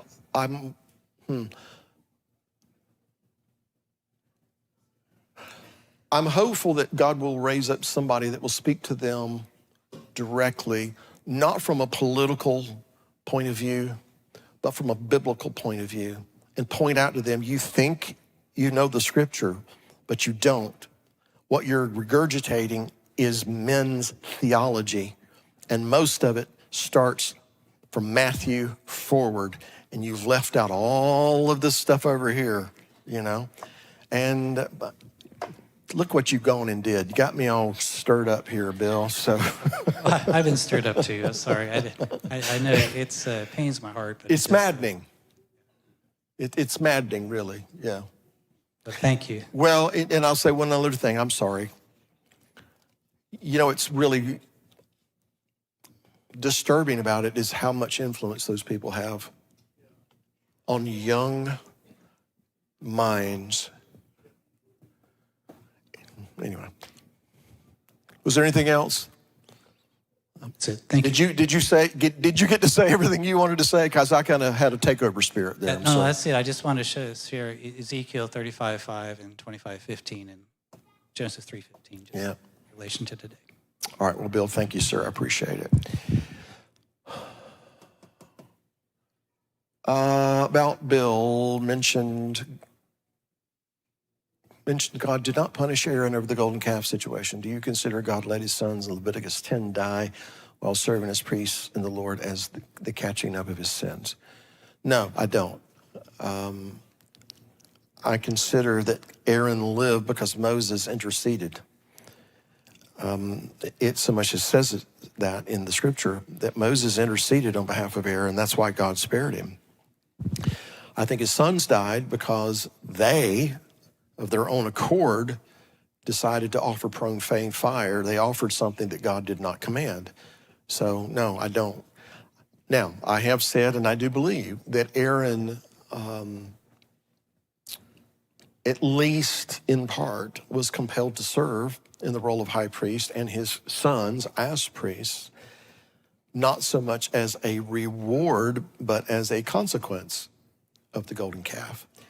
And by that I mean, Aaron was left there by Moses to restrain the people, not to allow them to do exactly what they did, but he didn't restrain them. He let them break loose. He let them just kind of go and do what they wanted to do.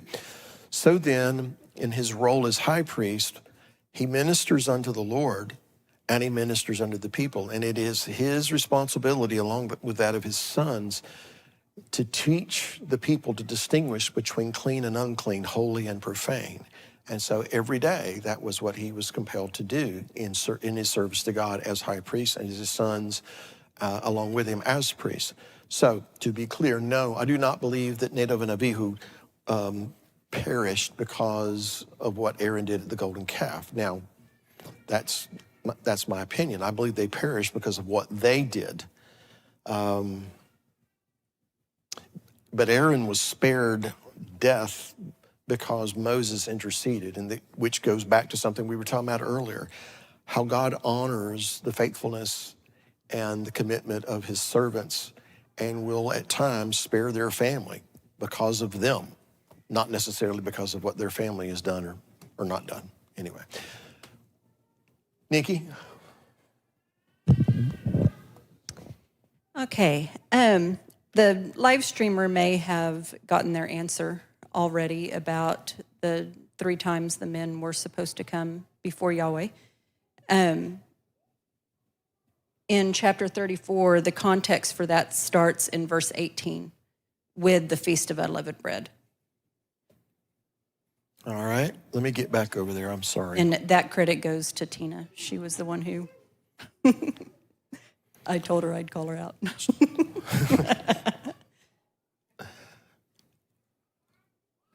All right, help me out. What chapter am I in? 34. Okay, that's what I was thinking. And we're at verse what? 18.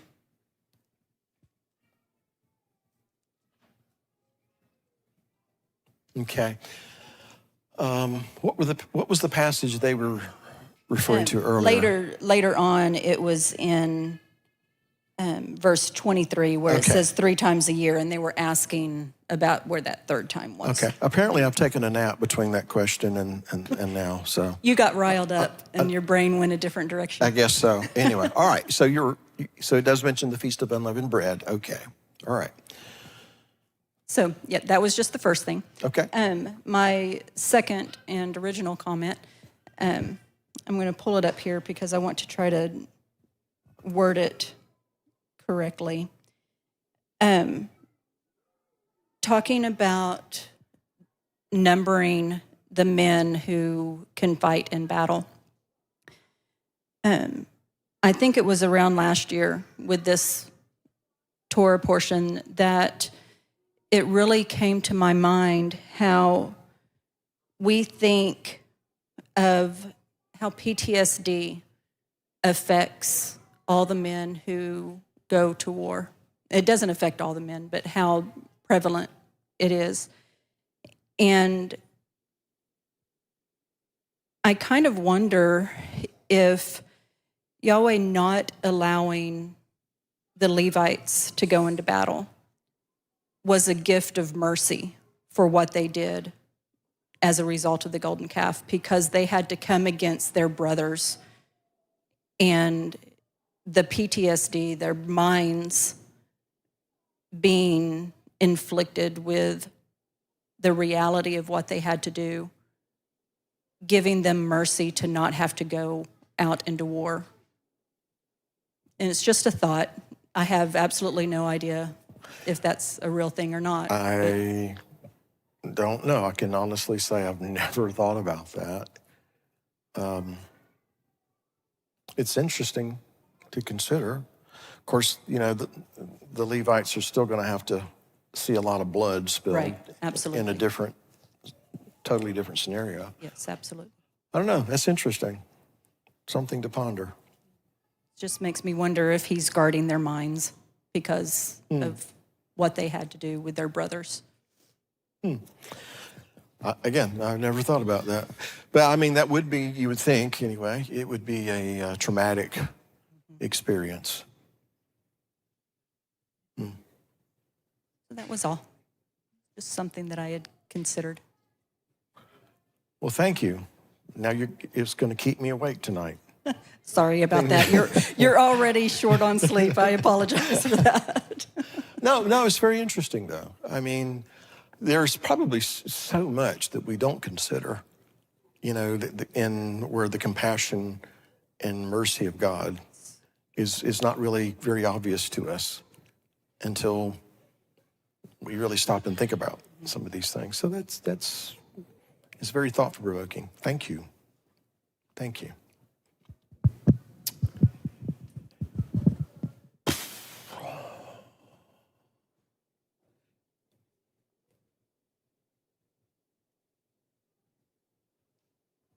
Okay, I'm not sure if I understand this question.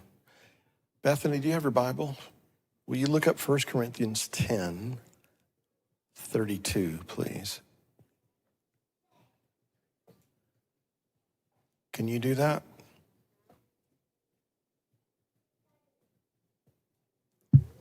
Everybody stand by for just a moment.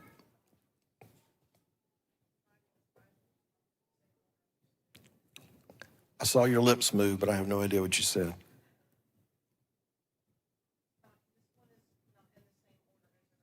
Oh, yeah, that's Gila's Bible, right?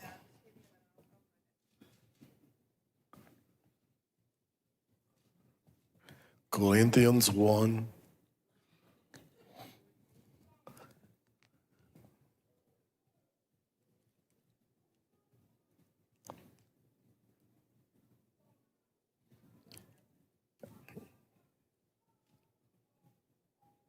Can you do it? Yes, 1 Corinthians chapter 10, verse 32. I don't have, can you just read it out real loud for me? Give no offense either to the Jews or to the Greeks or to the church of God, just as I also, Yeah, actually back up a verse or two. Let me get some context. No, just read it. Okay, 27. If any of those who do not believe invites you to dinner and you desire to go, eat whatever is set before you, asking no question for conscience sake. But if anyone says to you, this was offered to idols, do not eat it for the sake of those who told you and for conscience sake. For the earth is the Lord's and its fullness, and all its fullness. Conscience, I say, not your own, but that of the other. For why is my liberty judged by another man's conscience? But if you partake with thanks, why am I evil spoken of for the food over which I give thanks? Therefore, whether you eat or drink, by anywhere you want to be. Have you gotten to verse 32 yet? Okay. A few more words. Therefore, whether you eat or drink or whatever you do, do all to the glory of God. Give no offense either to the Jews or to the Greeks or to the church of God. That was verse 32. All right, good. All right, so the question, can you bring that question back up, please? All right, do you believe that there are three groups as mentioned in 1 Corinthians 10, 1 Corinthians 32? Give no offense either to the Jews or the nations or the church of God. So the reason I had you read that was because I was wanting to try to understand, you know, what's behind the question. So you're asking plain and simply, do you believe that there are three groups mentioned here? The Jews, the Greeks, or the nations, or the church of God? Well, apparently so. You're talking about people who the Jews, they would know the Torah, they would keep the Torah, or, you know, you would assume that anyway. You're talking to people who have no idea what the Torah is all about. And then you've got people in the Church of God, not the Cleveland, Tennessee Church of God, just the Church of God at large, who are probably a mixture somewhat of those two. So yeah, I guess he's referring to three different groups. But the issue that he's addressing, in my understanding, is, it's be careful not to cast a stumbling block before somebody, because it's very easy for us to cast stumbling blocks before others and undermine what God is trying to do. And I'm not really going to get into all that right now. But I don't understand the question in relation to what we've been talking about. And so if I'm missing something here, Canada for Israel, help me out to understand what is the connection you're trying to make, if there is one. Yes. Hi, my name is Nolan. I just had a question I'm requesting a bit of a clarification for the conversation you had with Bill earlier.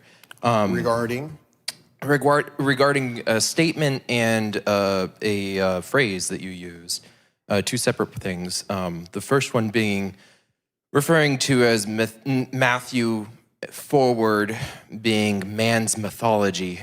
I didn't say mythology. Theology. It's not theology. Theology. My bad. That was the wrong word. My bad. And then after that, you mentioned that Jesus didn't matter, but the intention of God did. No, I didn't say that either.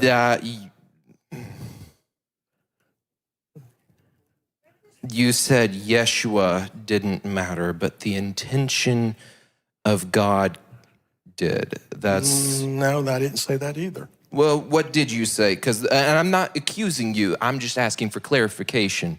I want to know more about what your thoughts are on this, because what I was saying to Bill is, in regard to these people who are claiming to be Christian, who are coming and saying some very venomous and awful things about Israel and about the Jews, some of that is because of what we were talking about, this ancient hatred that exists between the seed of the woman and the seed of the serpent, and that God put enmity there between the two to distinguish the seed of the woman and the seed of the serpent. Of course, the seed of the woman ultimately is the Messiah.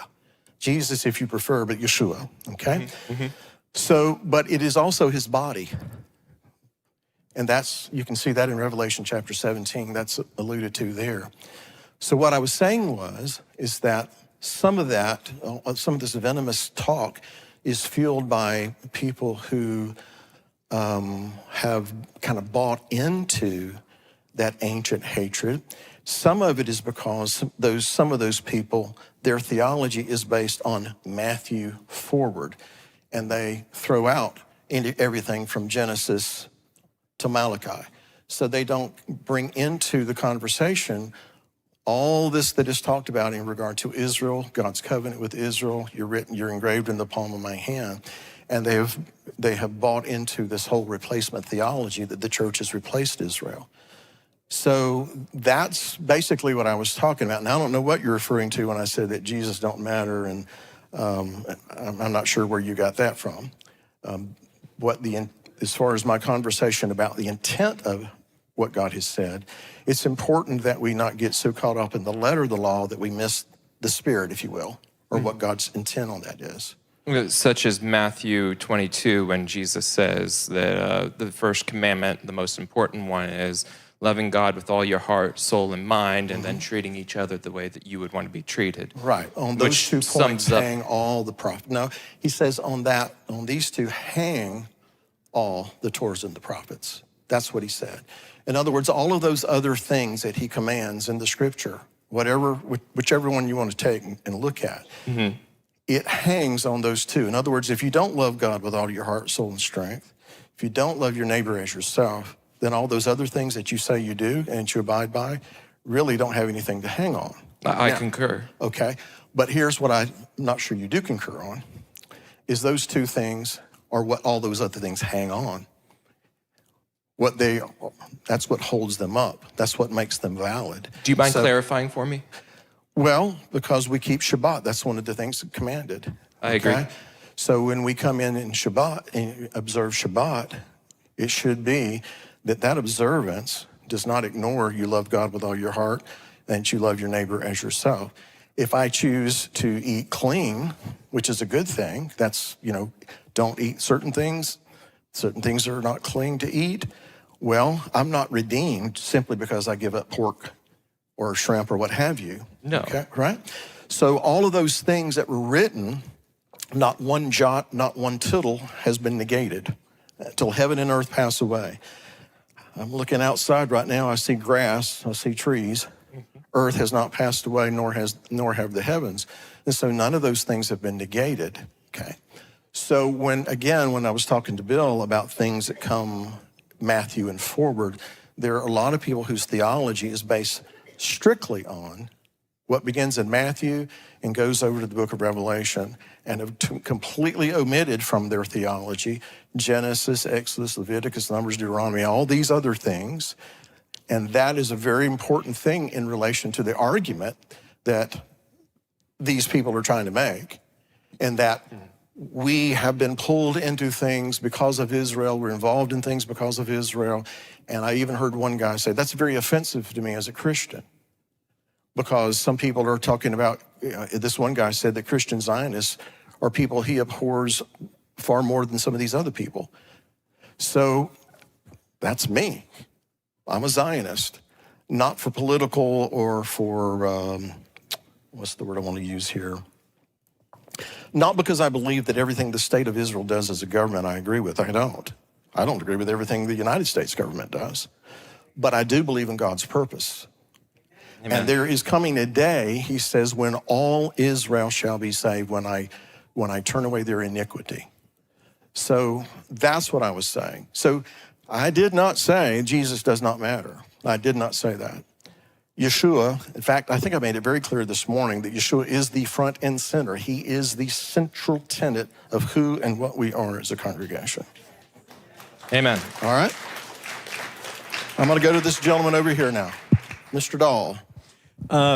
Hello. A couple times war has been the subject of a couple of questions, so I thought it might be a good way for me to bring up one of my favorite figures in the Bible, and that's Joshua. I see in him a heart similar to David. I see a lot of parallels. We were introduced to Joshua way back in chapter 17, and then, of course, he went up the mountain with Moses the first time. And so Joshua, at an early age, has defined himself and has presented himself as a man of war. In chapter 17, he went and fought the Amalekites and won that battle. And then later on, he's like an assistant to Moses. And the thing that I thought was neat, I thought somebody might bring this up earlier, but it hasn't, so maybe it was just supposed to be me. But chapter 33, in verse 7, the last half of 7, it says, "And it came about that everyone who sought the Lord would go out to the tent of meeting, which was outside the camp." And then I jumped down to the last half of 11, where it says, "When Moses returned to the camp, his servant Joshua, the son of Nun, a young man, would not depart from the tent." So what I see as a parallel with David is that, Joshua has a heart like for God, like David did, because David, he was always seeking the Lord, and he was gathering all the materials for the temple, but he would not see the temple built, and he knew that. Yet, David still was able to write Psalm 27, which was, "One thing have I desired of the Lord, and that's what I will seek, and that will be in the house of the Lord all the days of my life, to inquire in his beauty and inquire in his temple." David never saw the temple, but his heart was always there. Joshua also, along with David, a man of war, a military man, still had a heart for God because of this in verse 11, where even Moses, he goes back to his own tent, but Joshua wouldn't leave the tent of meeting. And I thought that's a really cool thing for him. I have never seen that parallel before. Very good. Interesting. Now, I have a question for you.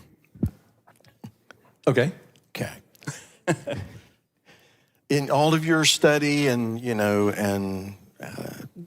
meditation on these things, is the tent of meeting, because sometimes we use tent of meeting and tabernacle interchangeably. Do you agree with that? Mm-hmm. Okay. Should we? I'm sorry, say that again. We use the term tabernacle and tent of meeting interchangeably. Yes. But this seems to suggest that the tent of meeting being referred to here is not the tabernacle. Based on what I know some things, but I don't know everything.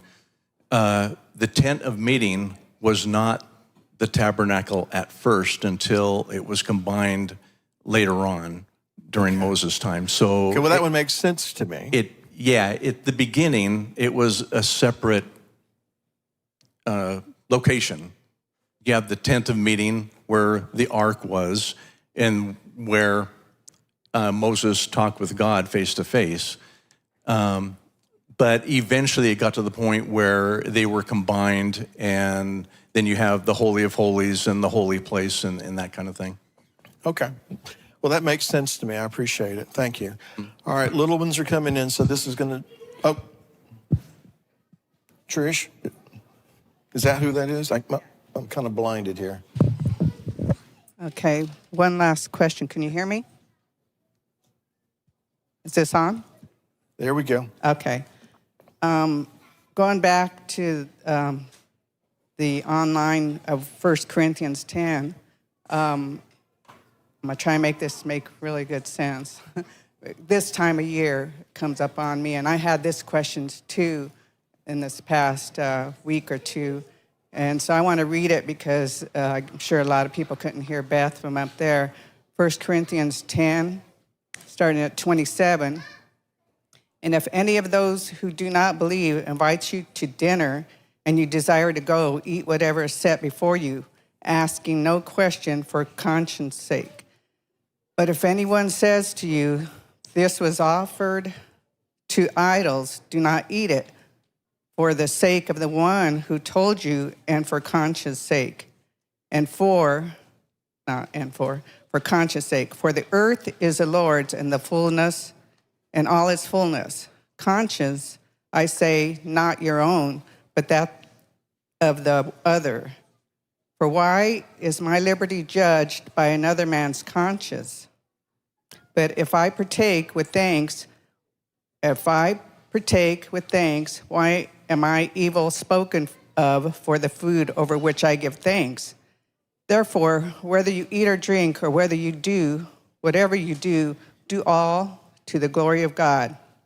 Give no offense either to the Jews or to the Greeks or to the church of God.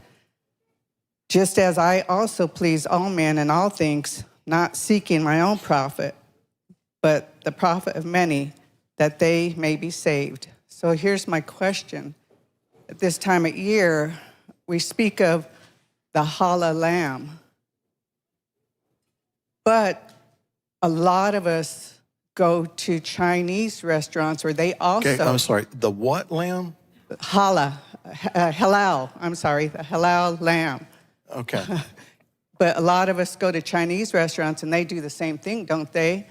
You see those little things on the counter, they've been prayed over by the Chinese. So why are we allowed to give thanks and pray over this meat and give thanks to the Lord and able to eat it? Well, for me, it's a moot point because I don't go to Chinese restaurants for lots of reasons. But you're talking about going out to a restaurant as opposed to what it seems that Paul's talking about is someone has invited you to sit down to a meal and have table fellowship with them. And it sounds like to me that what he's saying is there are going to be certain situations that, you're going to have to really kind of discern what the right thing to do in regard to giving glory to God. And I think he makes it clear that, you need to consider that other person. That's why I Okay. used the word stumbling block earlier. Because if somebody tells you, hey, this was dedicated to idols, oh, I don't care, I'm going to eat it anyway, then you've pretty much blown your testimony with that person, don't you think? Okay. Because they told you, whereas he says, if nothing's said, for conscience sake, just eat what's in front of you. And I realize that gives a lot of people heartburn to think about that. So, I've been in situations where it was, what is going to offend God? What is going to offend that person? And if I offend that person, does it end up offending God?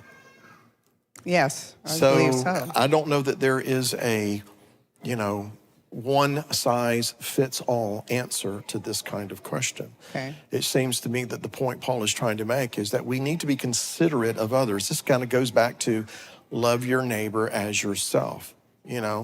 I have liberty to do certain things, but my liberty, in another passage, Paul talks about how my liberty might cast a stumbling block before somebody. I need to be considerate of other people. There are people who are weaker in the faith. And those people who are weaker in the faith, if they see, they see me doing something that is offensive to them, then I've made it very hard for them to grow in their faith. So I need to be considerate of other people, not just what I get to do or what's convenient for me. So it's a very dicey topic when we get to talking about food. I had a situation many years ago when I was traveling, and we had a lady that worked for us, and she would set up all my appointments and things, and people would say, well, what does Bill like to eat? What does Bill not eat? Those kinds of things. And she would say, well, first of all, he tries to eat biblically clean. And, no pork, no shellfish, all those kinds of things. So one time I'm in Birmingham, Alabama, and it was a Sunday church, and I spoke there that morning, and they were going to have me over for a Sunday meal at this really swanky, fine old Southern home, with this little Southern lady, who talked like this here, hey, darling, how you doing, all that kind of stuff. And she's been working really, really hard on a meal to prepare for me. And we sit down at this very elegant table with china and all this kind of stuff. Of course, I'm just a South Georgia boy. I'm not used to all this stuff. But we sit down there, and here she comes out with the main course, the biggest Virginia ham you ever saw. And so the lady who had actually set up the meeting, she's got this horrified look on her face. And I'm already thinking, what in the world am I going to do? Thankfully, the lady who invited me said to the lady who prepared the meal, Bill can't eat that. And she said, well, why in heaven's name not? And she said, because it's pork. She said, it's not pork, it's ham.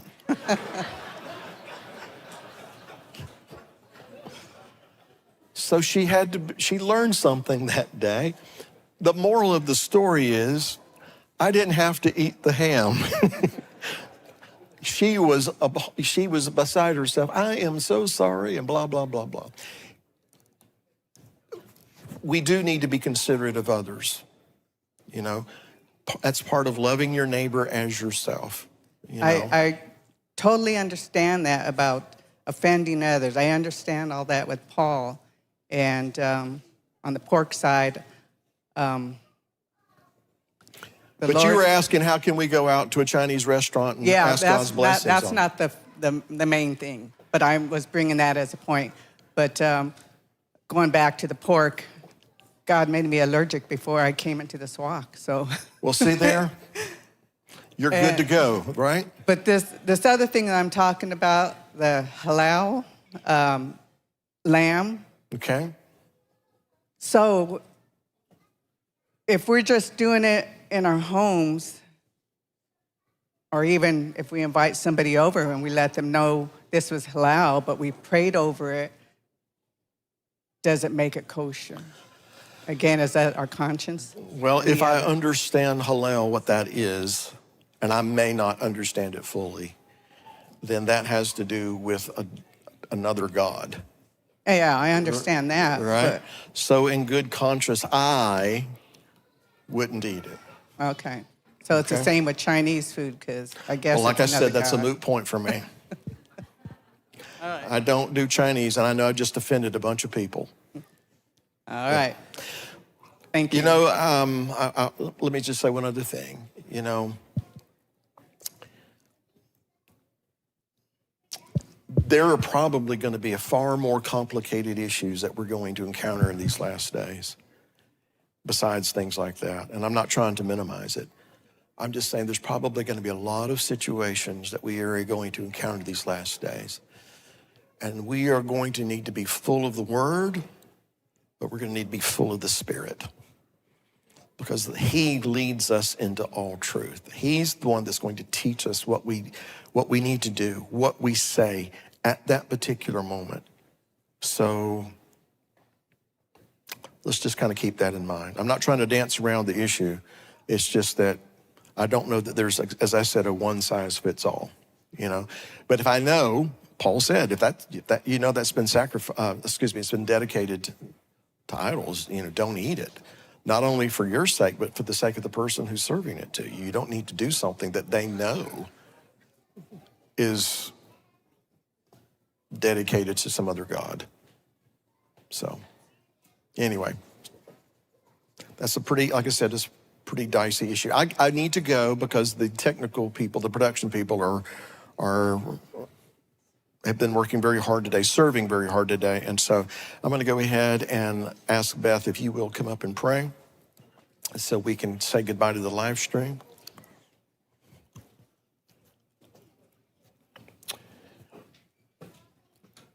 So we're back on track for Wednesday night. This Wednesday night, David Emmerich, I think, is up. He's going to be sharing with us. And you want to make sure you're here Wednesday night because I was told that there's going to be a very special treat this Wednesday night. You don't want to miss that. That's all I'm going to tell you. Okay.